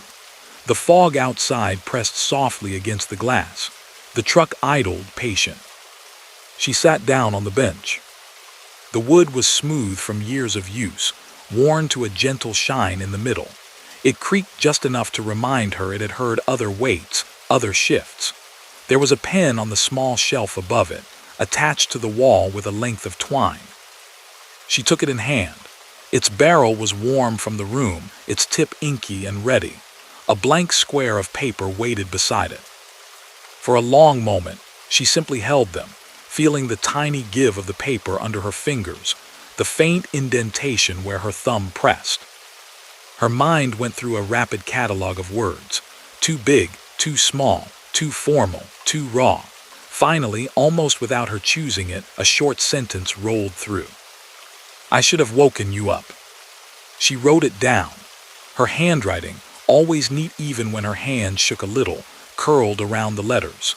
The ink bled just a fraction into the fibers of the paper. She stood and, with a care she didn't fully understand, pressed the note onto an open patch of wall among the others. The adhesive took hold. The corners stuck. For a second, nothing happened. The room hummed as it had before. The radio mumbled. The coffee maker kept breathing its stale warmth into the air. Then, barely perceptibly, something in her chest eased. It was not a dramatic unburdening, just a small, measurable release, like the subtle shift when a trailer is loaded correctly and the weight settles onto the right axles. The man at the counter glanced at the scale display. The numbers blinked, wavered, and then realigned. 76.3, he said, "just like your paperwork." He hit a key. On the wall outside, the small lane signal ahead of her truck would now show a green arrow. She looked at him. "That's it." "That's it," he smiled, and this time it reached his eyes fully, softening the lines at their corners. "You can stop again if you need to," he added. "Doesn't have to be here. Any quiet place'll do, but this one's open when the fog's thick is all." She picked up her folder, tucking it back under her arm. For a heartbeat, she hesitated. "What about you?" she asked. "You ever sit on the bench?" His gaze flicked to the wall, to the sea of small papers. For a moment his face looked older and younger all at once. "Started the collection," he said. "Long time ago, before we got fancy scales." He did not elaborate. He didn't need to. There was something in the way his hand rested on the counter, fingers spread, palm down, that said everything about anchoring oneself in a small room by the side of a big road. She nodded, more to him than to herself, and headed back to the door. Outside, the fog met her again, cool and enveloping. The truck loomed familiar and solid through it, its running lights haloed. She climbed back into the cab, the familiar scents greeting her. Old coffee, dashboard cleaner, the faint citrus of the hand sanitizer clip by the wheel. She set the paperwork down, released the brake, and eased the truck forward off the scale. The weight under her felt exactly the same as it had before, and yet in some quiet way, it didn't. In her side mirror, as she pulled back onto the ramp and then onto the main line, she saw the way station shrink and fade into the fog. The bright green open sign dimmed, then went dark, though she hadn't seen anyone flip a switch. The building's windows glowed for a few moments longer, then blurred into the white like the last lights of a ship slipping into mist. The interstate stretched ahead, a familiar ribbon through the unknown. The clock rolled to 2:02. The logbook line for the hour would be unremarkable. Driving. She reached for her coffee, took a sip, and tasted, beneath the old bitterness, something like clarity. In the years that followed, she would not always stop. Some nights the fog would be high and the way station dark, its sign plain and blank. Some nights she would roll past and see only a low, cinder-block building tucked beside the road, closed while the world slept. But on certain drives, when the mist came in low and thick, blurring the boundary between asphalt and air, she would glimpse, half a mile out, a little green sign glowing ahead against the white. Open. And she would find herself easing onto the ramp, drawn not by fear of enforcement but by the simple, uncanny knowledge that sometimes, on long roads in the dark, it helped to sit for a moment and write down the things that weighed more than freight.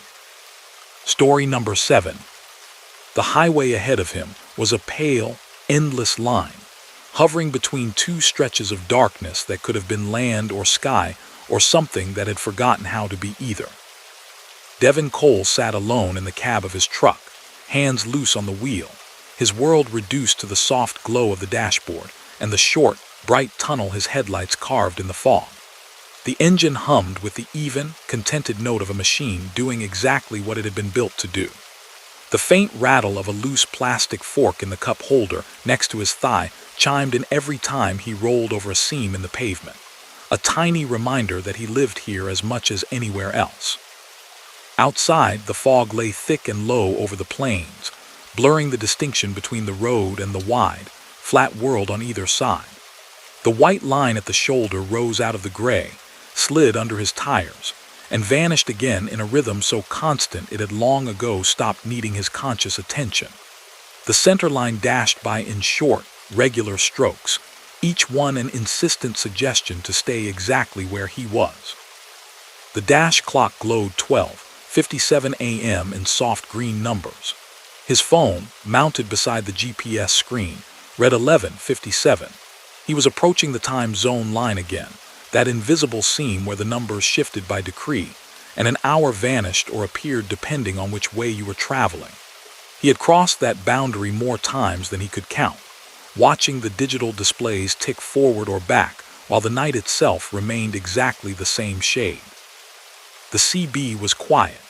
The FM stations had given up miles ago, their signals dissolving into static and faint echoes. He turned the volume down to a barely there murmur. The only deliberate sound in the cab came from a playlist on his phone, slow, instrumental tracks that blended into the hum of the engine until they felt more like emotional weather than music. He rolled his shoulders once, easing the slowly accumulating stiffness. The air in the cab was warm and dry, carrying the stale smell of the fast food fries he'd eaten earlier, the tang of coffee grounds from the empty travel mug, and the faint fabric softener scent clinging to the sweatshirt draped over the passenger seat.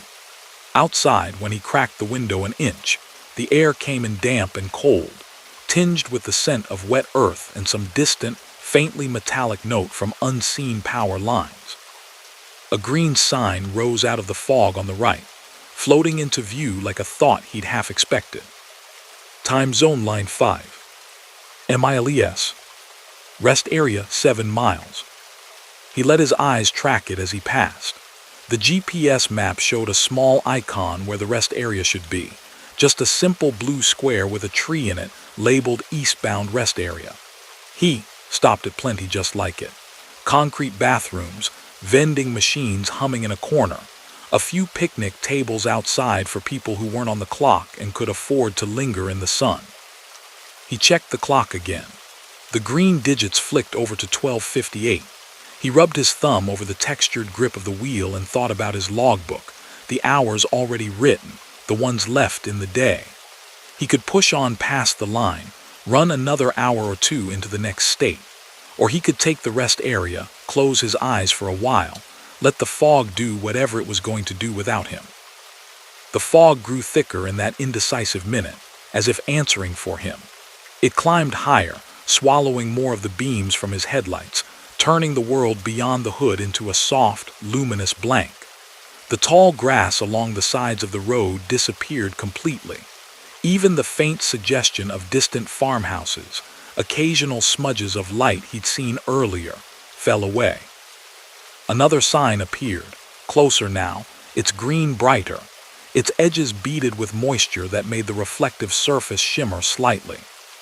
Time zone line 1 mile. All DVICES auto update. Someone at the State Department of Transportation had been proud of that last line.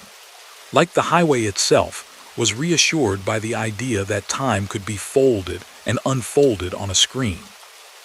Devin's dashboard clock rolled over to 12:59. His phone, stubbornly loyal to its GPS signal, still read 11:59. The discrepancy felt like a small, harmless joke between machines. He drove under an overhead gantry that he knew from daytime runs held nothing more dramatic than a pair of cameras and a sign frame. Tonight, the frame was empty. The cameras were hidden by fog. For a moment after that, nothing changed. The road ahead looked exactly as it had, its boundaries denied by the white. Then the phone's clock ticked. 1:00 a.m. The dash display followed a second later, 1:00. For all the ceremony of the signs and the cleverness of the devices, the change was profoundly undramatic. No jolt, no shift in the engine's note. The fog did not shudder or ripple to acknowledge that some conceptual line had been crossed. The only thing that felt different was the idea of an hour snapping over itself like a card in a flip clock. 2 miles later, the rest area's approach sign rose from the mist. Meridian Wayside, 1 mile. RESTROMS, vending. Truck parking. Devin frowned slightly. The name snagged at him. Meridian. His GPS, zoomed to the appropriate level, still labeled the same spot, eastbound rest area. No fancy name, no mention of a wayside. He was almost certain he'd never seen Meridian Wayside on this stretch before. He had been through here enough times that his mind had mapped the rhythm of exits and signs into a quiet, half-aware pattern. Still, sometimes the state rebranded its facilities. New names, new paint. He'd seen it happen in other places. Maybe this was just one he'd never hit on the right night. The fog along the right shoulder parted just enough to reveal the faint outline of a ramp, its white line curving gently away from the main line. Above it, the familiar blue symbol of a rest area sign shone dully, the tree icon a small, simple promise of a place to stop. His turn signal clicked on almost of its own accord. It felt like an agreement he'd made long before the light started blinking. The ramp's pavement was smoother than the interstate's, its surface newer or less abused by heavy use. The white lines glowed under his headlights, slick with moisture. The fog collected in low drifts along the ditches, rising and falling in slow, breathing motions as his truck passed. Meridian Wayside revealed itself gradually. First, the tall sodium lamps appeared, their light turning the fog into warm, hazy spheres that overlapped like a string of low-hanging moons. Then the silhouettes of parked cars emerged in the near lot, 2 sedans, a pickup with fog beating along its railings. Beyond those, the broader, darker shapes of a row of tractor-trailers lined up nose out, their cabs facing the access road. He steered toward the truck lot, the familiar geometry of wide, angled spaces resolving through the white. The asphalt was dark and slightly glossy, holding thin films of water that reflected the lamps in fractured swaths. He picked an empty slot between 2 sleepers, set his angle carefully, and let the trailer slide smoothly in behind him. The thud of the brake setting and the sigh of the air lines felt final and satisfying. He turned off the headlights. The cab dipped from bright to softly dim, color draining from the immediate world, and leaving everything in gradients of amber and gray. The fog outside became an illuminated nothing, no horizon, no depth. Inside, the tight little universe of his truck held steady. He could hear the tick of cooling metal, the soft ongoing whir of the reefer unit in the trailer, the tiny rattle in the door pocket where he kept spare change. His own reflection hovered faintly in the windshield, a pale oval of face, the glint of his eyes, the darker curve of his beanie pulled low over his ears. He checked his phone. It said 1:08. The dashboard clock agreed. His body felt 3/4 of the way between tired and wired, that uncertain place where you know you need sleep but the road is still humming through your muscles. He decided to at least stretch his legs, hit the restroom, maybe grab a drink from a vending machine. The fog might look different after that, so might his decision about whether to bunk down here or push on. When he opened the door, the cold reached in like an old friend, quick and insistent. It smelled of wet concrete, damp grass, and something cleaner underneath. Maybe the faint tang of disinfectant from the restrooms. The sound hit him next, the muted hush of the night, broken only by the far-off hiss of a car on the main line and the close, steady exhale of his trailer. He climbed down, boots hitting the asphalt with a soft, hollow thump. The fog wrapped around him immediately, cool and almost physical, like air with a hint of cloth in it. The nearest lamp pole rose into it and disappeared halfway up, its bulb a hazy star. The row of trucks on either side were reduced to essential shapes, blocks of shadow with glowing marker lights, a line of grills and bumper edges beaded with water. He walked toward the building. It appeared out of the fog in quiet increments. First the square of its broad glass doors, then the flat line of its roof, then the muted glow of interior lights bleeding out onto the concrete apron. The structure itself was low and long, faced in pale brick that held the memory of daytime warmth even now. Above the entrance, a backlit sign read Meridian Wayside in tall, simple letters. Below, smaller text, State Rest Area. He hesitated for a heartbeat at the threshold, a half step from the doors, feeling the way the fog pressed around his shoulders like a cloak he was about to shrug off. Then the motion sensor caught him. The doors parted with a smooth, sliding sigh. Warmth washed over him as he stepped inside. The smell changed immediately. No more wet soil, no exhaust. Instead, a blend of clean tile, weak coffee, hand soap, and the faint, stale ghost of 1,000 packed lunches. It was the universal scent of rest stops across the country, and yet something about it here felt sharper, clearer, as if all the individual notes had been tuned more precisely. The interior was simple and clean. 2 sets of restrooms stood to his left, their doors propped open, light spilling out onto the main hallway. To the right, a line of vending machines glowed in reds and blues and whites. Snacks, sodas, an old machine with a selection of paperback books and travel maps. Beyond them, a row of bolted-down tables sat empty, their surfaces shiny and bare. Straight ahead, though, the space opened into something he hadn't seen in any other rest area. A broad, circular room extended from the end of the main corridor, its far wall curved in a gentle arc. Along that wall hung clocks. Dozens of them. They ranged from small, square plastic kitchen clocks with yellowed faces to large, ornate, wooden-faced pieces dominated by slow, swinging pendulums. Digital clocks with segmented red numbers sat among them, their displays bright and crisp. Brass office clocks that looked like they'd been taken from some mid-century train station ticked quietly beside cheap, battery-operated round ones with cartoon characters on their faces. Every one of them showed a different time. None of them matched the one, 10 glowing serenely in green behind the information desk near the entrance to the circle.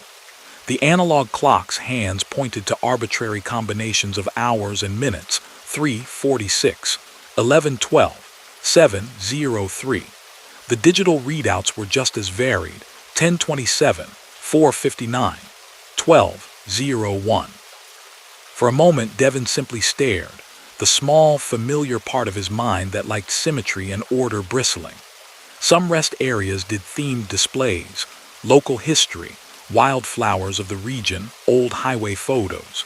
Maybe this was some art installation about time zones and travel. That would suit the name. The ticking, now that he noticed it, was a soft, layered presence in the room. Not a single, loud talk, but 100 tiny ones, overlapping, slightly out of phase, like the sound of rain starting on many windows at once. First time through. The voice came from his left. He turned. A woman sat behind the low information counter. Her chair turned a little toward the clock room rather than square to the hallway. She wore a dark green sweater with a small embroidered emblem over the breast that matched the rest area sign's tree symbol. Her hair was pulled back into a loose knot, a few strands escaping around her temples. She looked to be in her 50s, maybe, or a very traveled 40s. Her face bore the kind of lines that came from watching people more than screens. Devin nodded. "I've run this stretch before," he said, his voice sounding a little louder in the quiet than he'd intended. "Never seen this place or that." He tipped his head toward the wall of clocks. "We're not always here," she smiled, the expression small but genuine. "Depends what the fog's doing, depends what the time's doing." He huffed a soft breath that wasn't quite a laugh. "Figured it was just my GPS acting up," he said. "Meridian Wayside, huh? That new." "Newer than some things," she said. "Older than others." Her gaze drifted past him for a moment, toward the glass doors, as if checking on the world outside. The fog beyond them pressed against the glass like something considering a way in, but didn't cross the threshold. "You can use the facilities," she added, practical. "Coffee's hot if not fresh. Vending machines work most of the time." "What about the clocks?" he asked. "Art project?" "Something like that." Her eyes crinkled again. "They keep different kinds of time." He stepped into the circular room, boots muffled on the slightly softer rubber flooring there. Up close, the clocks arranged themselves into a more deliberate pattern. The smallest ones clustered low on the wall, near eye level when he stood inches away. Larger, more ornate pieces anchored the curve at intervals, their pendulums marking their own private arcs. One clock caught his attention almost immediately. It was unremarkable, plain white face, black plastic frame, the sort of thing you'd see in a classroom. Its hands pointed to 3:17. No second hand, no ticking. 3:17. He hadn't thought about that time in years. He'd written it into his log once, in a margin, on a night when he'd pulled his rig over to the side of a narrow state road and watched, helpless, as an ambulance's lights painted the trees red and blue. Nothing graphic, nothing he hadn't been shielded from by the professional efficiency of first responders. But that number had burned itself in anyway. 3:17 a.m. He'd checked the dash when he'd called dispatch afterward, filed it away somewhere deep. He moved his gaze to the next clock along. 10:42. The time printed on the little certificate he'd been handed in a tatty DMV office the day he got his CDL. He could see, for a flash, the cheap plastic chair he'd sat in, the scuffed tile floor, the woman behind the counter snapping a stapler closed. He swallowed. The next clock read 6:09. The exact moment his phone had lit up months ago in a different cab, telling him his sister's baby had been born, and he'd become an uncle while sitting in a truck stop parking lot 3 states away. He stared at that number until his eyes blurred from more than just the backlight. He stepped back involuntarily, the steady hum of the reefer out in the lot anchoring him from afar. "They're not always yours," the woman behind the counter said, her tone conversational, as though she were pointing out that some brochures were for hikers and some for drivers. "But some of them are." He pivoted slowly, letting his eyes drift across the out-of-sync sea of hands and digits. Here and there, others snagged at him. 2:47, the time he'd chosen on a whim to take an exit on a different run and found a diner with the best pie he'd eaten in a year, the decision shaping a chain of little future preferences. 5:13, The time his watch had shown when he'd first pulled a truck onto a mountain pass alone, the mix of fear and awe exquisite and bright. He was not certain whether the clocks were showing times that had always mattered, or whether they'd become important the moment he recognized them. Either way, the effect was the same, a sense that his personal constellation of small, significant moments was being gently, wordlessly acknowledged by an arrangement of cheap metal and plastic on a wall. "What about the others?" he asked, voice quieter now. She shrugged one shoulder. "Some are other folks," she said. "Some are waiting." She nodded toward a clock whose hands pointed to 11:58, a time with no immediate echo for him.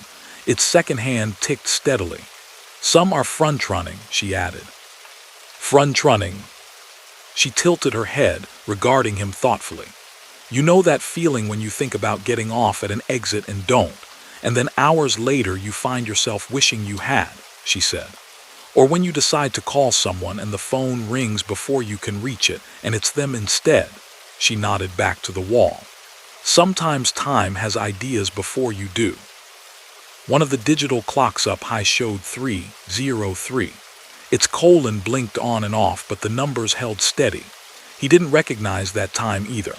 It sat there anyway, as certain and calm as the rest. "You don't have to read them," she added, as if noticing something in his shoulders. "You don't have to give them names." He pulled his gaze away and focused on the room itself for a moment. There were small benches set against the inner curve of the space, padded in neutral blue. A trash can with a fresh liner stood by the doorway. On a narrow table near the center, a stack of folded state tourism brochures fanned out like oversized, polite flowers. "Is this for travelers?" he asked. "The wall, I mean." "It's for whoever stops here," she said. "Most folks just use the bathrooms and leave. That's fine."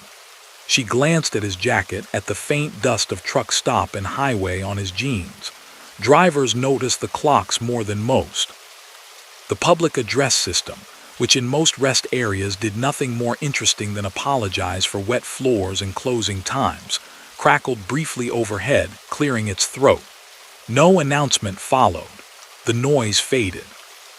"You look like you're carrying at least an hour or two more than you need to tonight," she observed mildly. "You can leave it here if you want." He let out a breath he hadn't been aware he'd been holding. "Is that what this place is?" he asked. "Some kind of time drop?" The corner of her mouth quirked. "You can call it that," she said. "People cross lines all the time.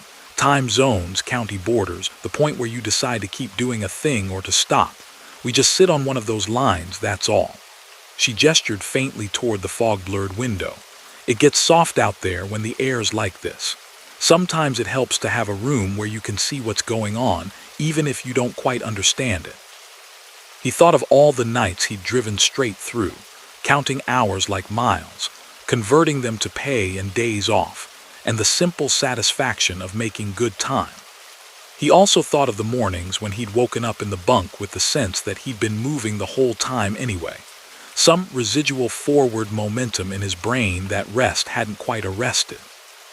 "How long can I stay?" he asked. "As long as you like," she said. "Long as the fog's thick." She tilted her head toward the hallway. "Restrooms are to your left, coffee down there behind me. Clocks don't mind if you watch them or not." He went to the restroom first, more because his body insisted than because of anything mystical. The fluorescent lights in there were bright and utilitarian. The mirror over the sink showed him his own face, slightly washed out by the harshness, smudges under his eyes, a fleeting tightness around his mouth. He splashed cold water on his cheeks, the shock sharp and present. When he stepped back out into the main space, the ticking greeted him again, along with the subtler, softer lighting of the circular room. He took a paper cup of coffee from the machine the woman had indicated. It was bad, in the way rest area coffee was always bad, too weak and too bitter at once, but the warmth in his hands felt good, and the steam rose in a thin, fragrant ribbon. He sat on one of the benches, cup cradled in both hands, and let his eyes unfocus slightly on the wall of clocks. It was strange how quickly the mind adapted to the idea of each clock as a separate little universe. The mismatched times stopped needling his sense of order as much, and became instead like a cluster of different songs playing very, very quietly in another room. Some he recognized the melody of when he listened. Some were just notes. He didn't know how long he sat there. That was part of the point, maybe. The steady hum of the building's heating system wrapped around the finer tick of the clock's gears. The white noise from the highway came and went through the fog outside, a tide of distant rubber on pavement that rose and fell, never quite reaching the windows. At some point, his shoulders dropped a fraction he hadn't been aware they held. The hand not holding the coffee cup loosened on his knee. His busy internal tallying, the miles ahead, the pallets on his trailer, the drop time at the distribution center, softened at the edges. Eventually, the woman behind the counter spoke again, not loudly. "You might want to check your watch," she said, "just so you know what you decided." He looked down at his wrist. The face of his old analog watch, scratched glass glow-in-the-dark hands dulled by years of use, showed 1:20. Exactly. The same as the green digits on the wall clock near the corridor back to the parking lot. His phone, when he pulled it out, agreed. He blinked once. The sense of having sat longer than 20 minutes nudged at him, but the numbers were clear.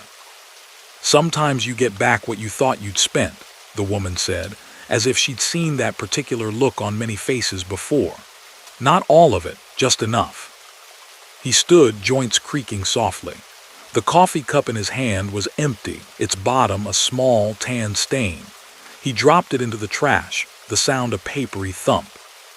"Thank you," he said, surprising himself with how much he meant it. She inclined her head. "Drive safe," she said. "Fog sticks around the low ground past the state line. Don't be in a hurry to leave it." He walked back down the main corridor, the lighting brightening almost imperceptibly as he approached the doors. The fog pressed on the other side of the glass now with a different density, less like a wall and more like a river of slow cloud. When the doors slid open, the chill met him, wrapping around the warmth he'd been steeping in. His truck waited exactly where he'd left it, beads of moisture on its hood, running lights still glowing soft orange. A thin film of condensation had formed on the mirrors, blurring the reflection of the lamps overhead. The world beyond the lot was still reduced to suggestion and glow. He climbed back into the cab. The familiar ritual seat, belt, key, gauges slotted into place with an ease that felt, somehow, slightly refreshed. The logbook on the passenger seat had an empty line waiting. He wrote 0110 Meridian Wayside Rest, 0120 Meridian Wayside Depart.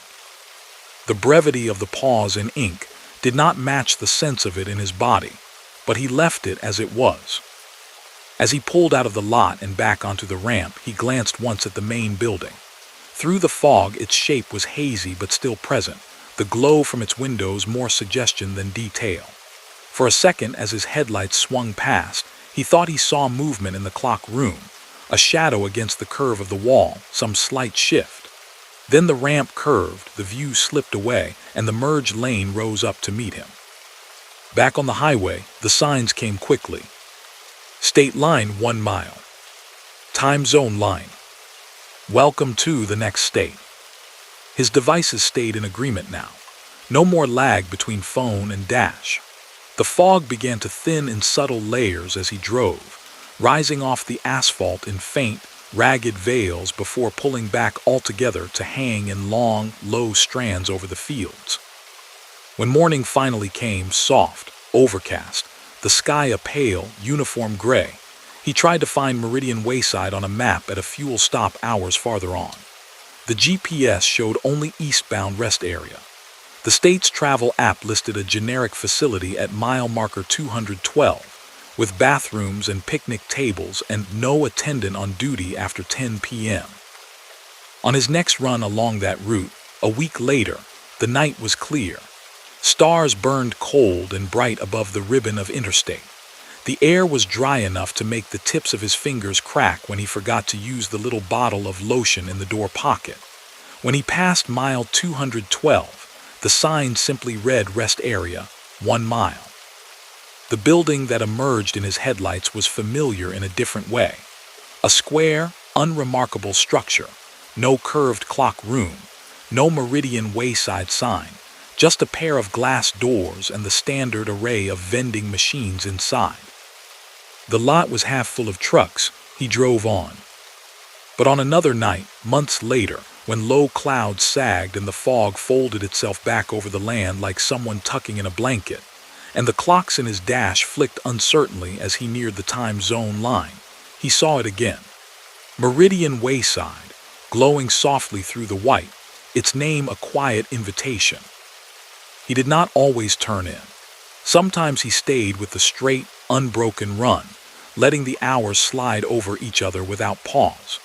But on the nights when his shoulders carried that particular invisible tightness and old times started replaying themselves unbidden behind his eyes, he found his hand drifting to the turn signal at just the right moment.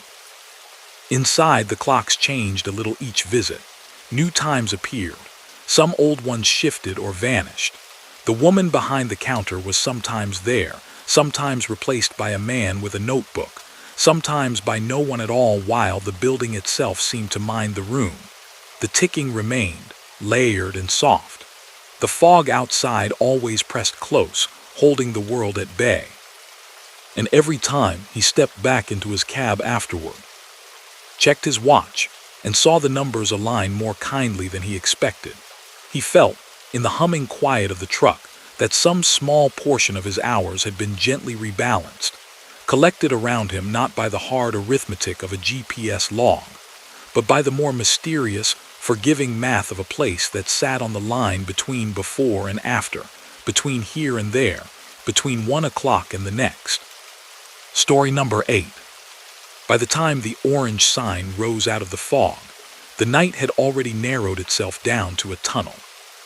Elias Mercer sat high in the cab of his rig, a long-nosed Kenworth that he treated with the kind of quiet affection some men save for old guitars. The dashboard glowed in soft greens and ambers, needles steady, numbers calm. Oil pressure, good. Coolant, good. Outside temperature, 38 degrees F. The digital clock inset above the radio read 2:06 a.m. Beyond the windshield, the world was an indistinct wash of gray, his low beams carving a shallow bowl of light that pushed the fog aside just far enough to keep the lane lines visible. He had been running this stretch of interstate for hours, a long, straight shot through low, rolling country where fields gave way to patches of scrub and the occasional cluster of trees. In clear weather, the night sky here could be immense. Stars spilled like sugar from horizon to horizon, the Milky Way a pale smear overhead. Tonight, the sky had vanished. The fog had come up from nowhere, he thought. One moment the visibility had been decent. The next the world had drawn itself close, wrapping his truck in a soft, moving enclosure. Inside the cab, the air was warm and faintly scented with coffee, diesel, and the ghost of the pine air freshener clipped to the vent. The faint hiss of the heater mixed with the low, contented growl of the engine, and the occasional rattle from the bunk where a plastic storage tote wasn't wedged quite as tightly as it ought to be. His half-empty travel mug sat in the right-hand cup holder, its stainless steel sides damp with condensation from earlier stops. He rolled his shoulders against the creeping stiffness of the hour and took another swallow of coffee. It had gone lukewarm and a little flat, but the bitterness was familiar, grounding. The CB above his head was set to 19, volume turned low. It had been mostly quiet for the last half hour, just the occasional scratch of someone keying up far away, a snatch of a joke, a muttered "y'all be safe," dissolving into static. The orange sign appeared without lead-up, shouldering itself into his field of view like a thought he'd been too tired to anticipate. Roadwork ahead. Right lane closed 2 miles. The reflective letters blazed briefly in his lights, then slid past. Elias blinked, then checked the GPS map out of habit. No construction icon showed on the screen. The little arrow that represented his truck slid along its thin blue line, unbothered.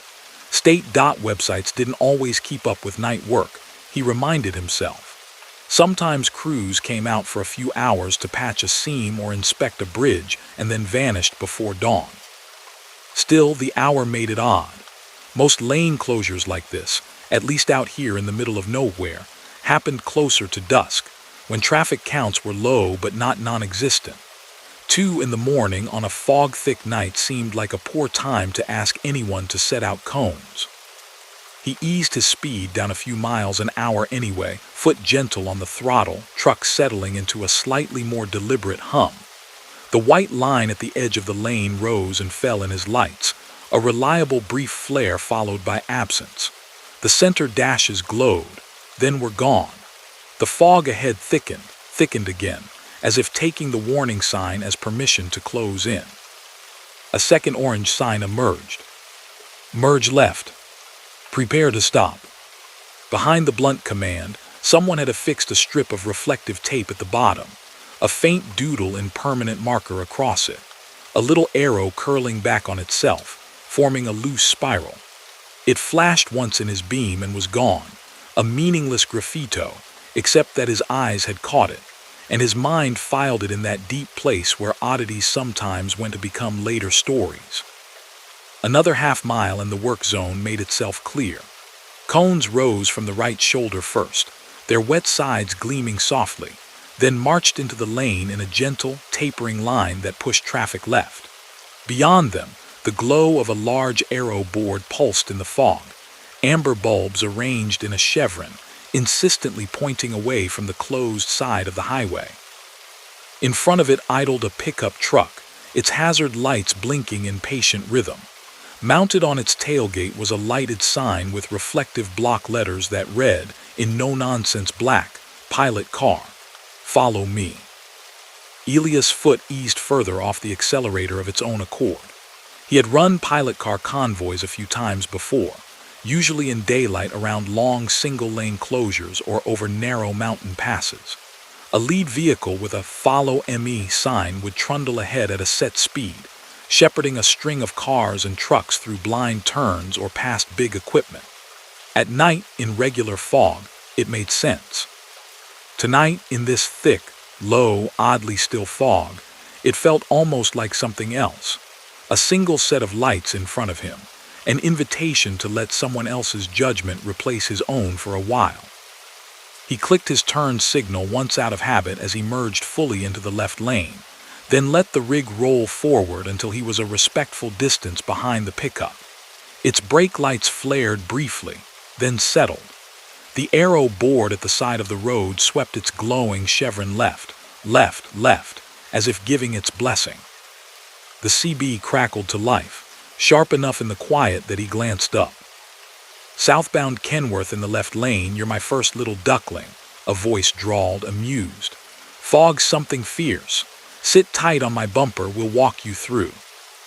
Elias reached for his mic, the coiled cord stretching under his hand. "Copy that, pilot," he said, keeping his tone even friendly. "Appreciate the guide." The voice was male mid-range, with an accent that flattened the vowels into something hard to pin down on a map. Not the crackle of a 20-year-old CB, but something in the cadence felt old-fashioned. No clipped 10 codes, no rushed shorthand. "Name's Mason," the voice added. "Figure we may as well be on first-name terms if we're disappearing into a cloud together." Elias smiled despite himself, the expression small in the low light. "Elias," he answered. "You leading all night or just this stretch?" "Just this piece," Mason said. "Long enough to get you where you need to be." The pickup's taillights brightened, then began to inch forward. The "Follow ME" sign mounted above them glowed in reflective yellow, letters clear even in the fog. Bold, steady instruction. Elias released his brake, rolled on the throttle and fell in line. They moved as if into a tunnel whose walls they could not see. The cones along the right edge of the lane formed a faint, staggered line, their tops occasionally bobbing in and out of the fog like orange buoys in some invisible sea. On the left, beyond the painted stripe, The drop into the median became pure guesswork. The fog swallowed everything a foot beyond the edge of the pavement. The pickup's taillights ahead were his main reference now. They glowed a few truck lengths in front of his bumper, unwavering, maintaining a careful, unhurried pace. 20 miles an hour, maybe 25. Slow enough that the rumble of his engine settled into a low, almost lulling vibration. The soundscape changed subtly. The muted roar of other vehicles on the opposite side of the highway, which had been a constant, low background, faded to nothing. No oncoming headlights ghosted through the fog.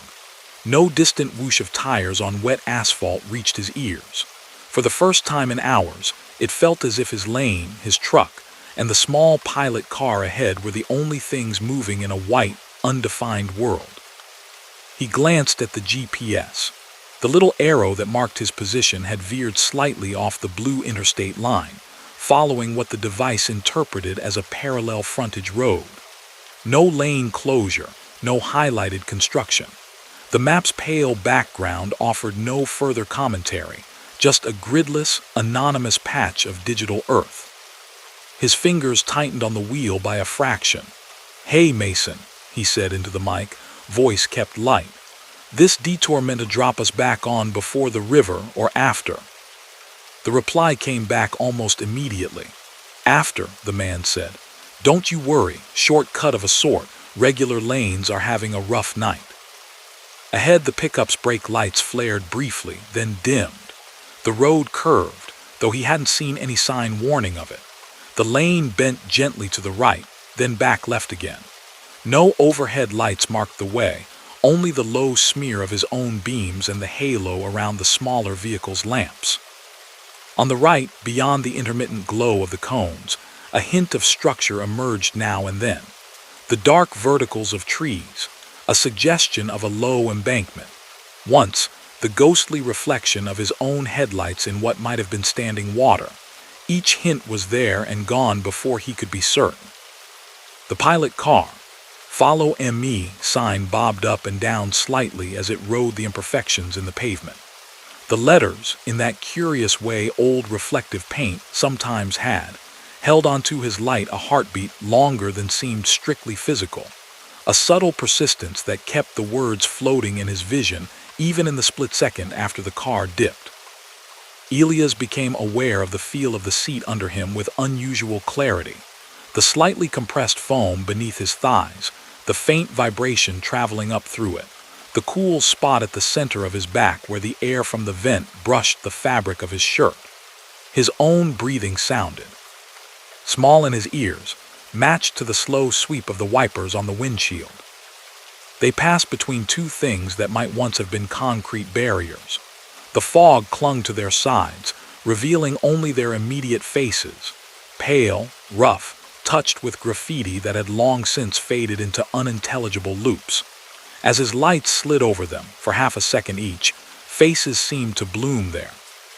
Not real faces, not fully, more like the echo of them suggested by shadow and worn paint.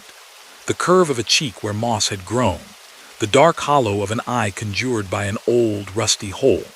In one, for an instant that landed with peculiar weight, something like his own expression looked back at him, brows faintly drawn, mouth a small determined line, before dissolving back into abstract texture.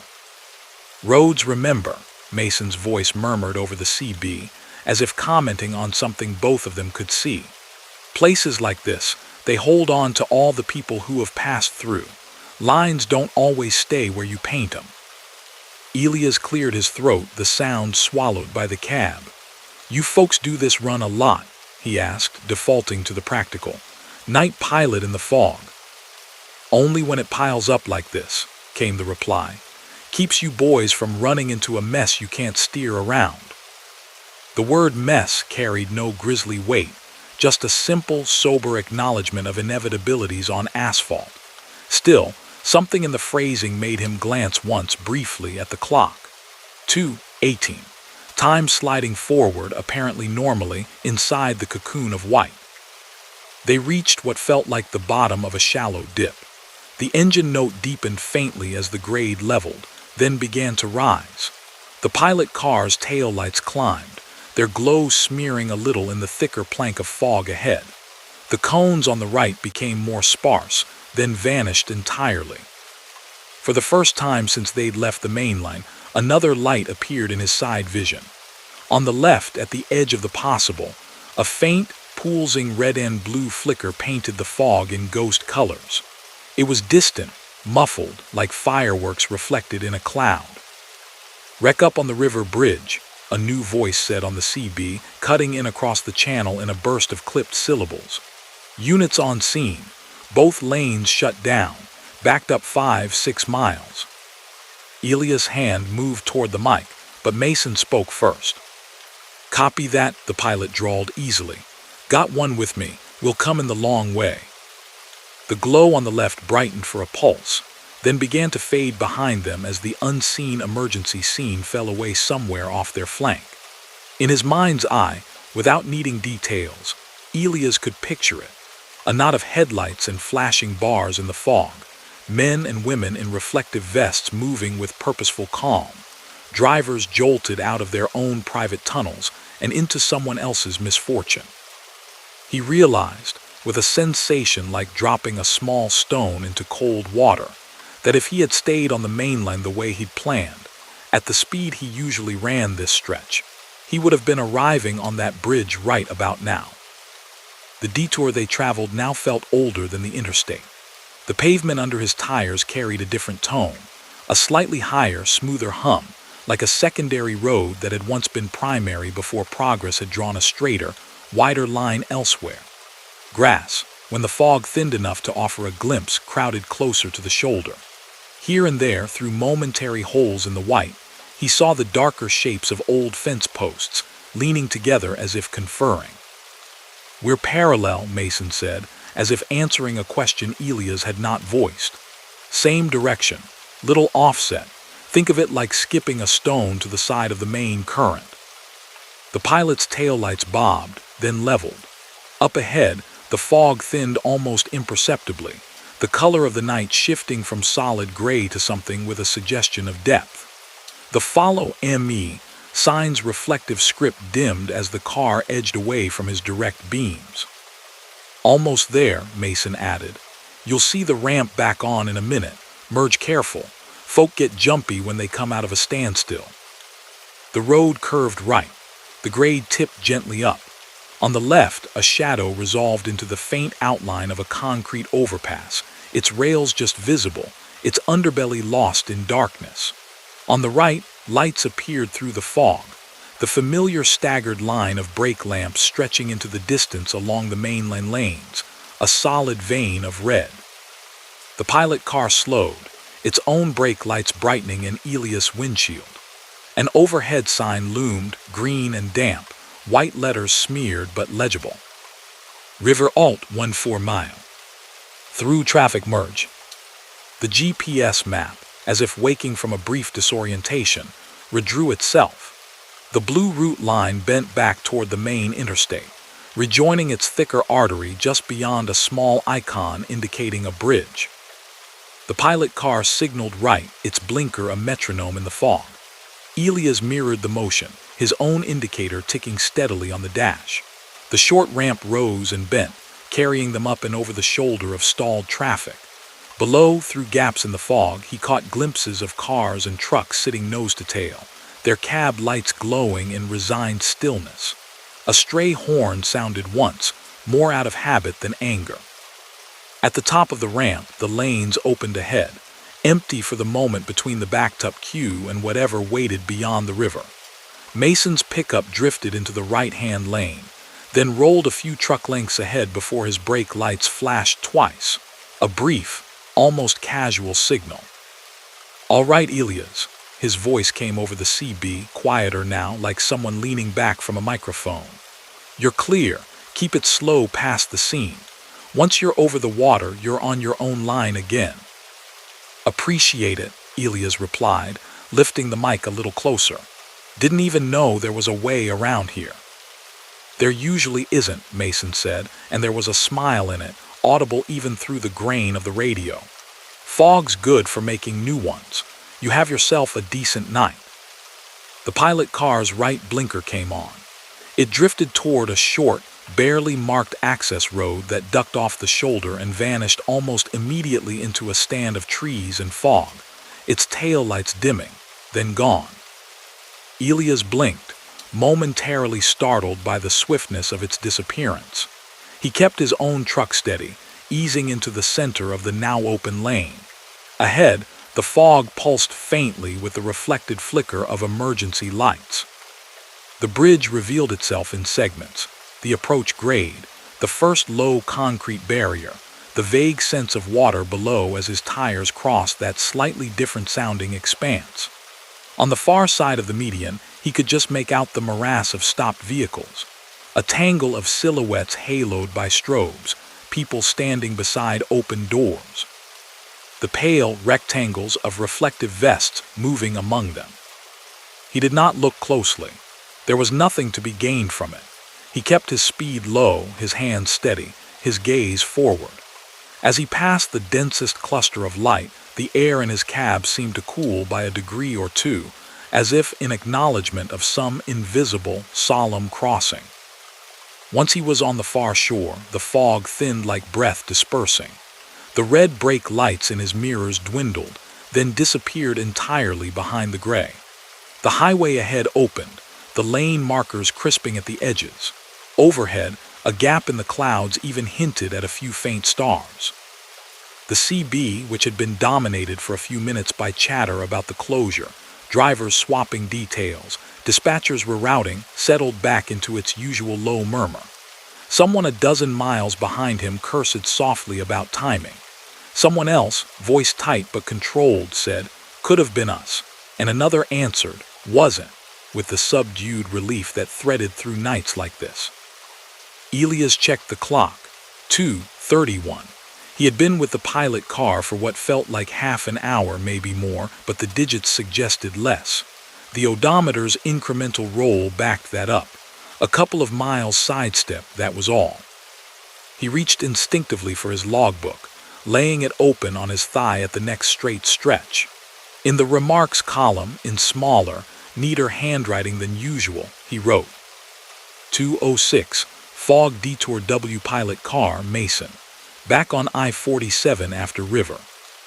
Later, at a fuel stop with better cell reception and clear air, he would check the state DOT website out of simple curiosity. There would be notes about the crash on the bridge. No gruesome details, just acknowledgement of lanes closed for several hours, investigation ongoing. There would be no mention of scheduled work, no record of a pilot car operation on the detour route he'd taken. Satellite view would show only scrubby trees and a narrow service track where he remembered a lane wide enough for his rig.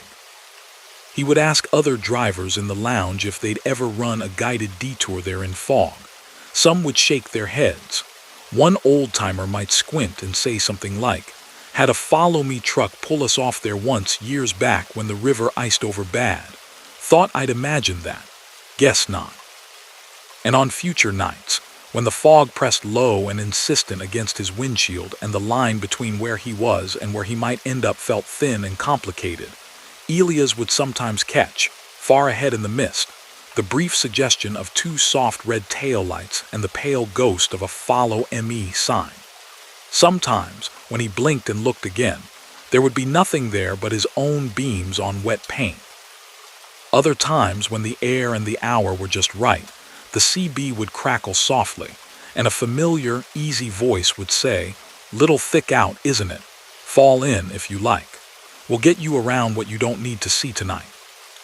He never knew exactly where those small detours set him down again, but he always found himself back on a road that led where he needed to go, with the quiet sense that someone, or something with the patience of old asphalt and painted lines, had walked ahead into the white and traced a path that curved gently, deliberately, away from the worst possibilities and back toward the simple, steady hum of the highway, rolling on into whatever waited beyond the fog.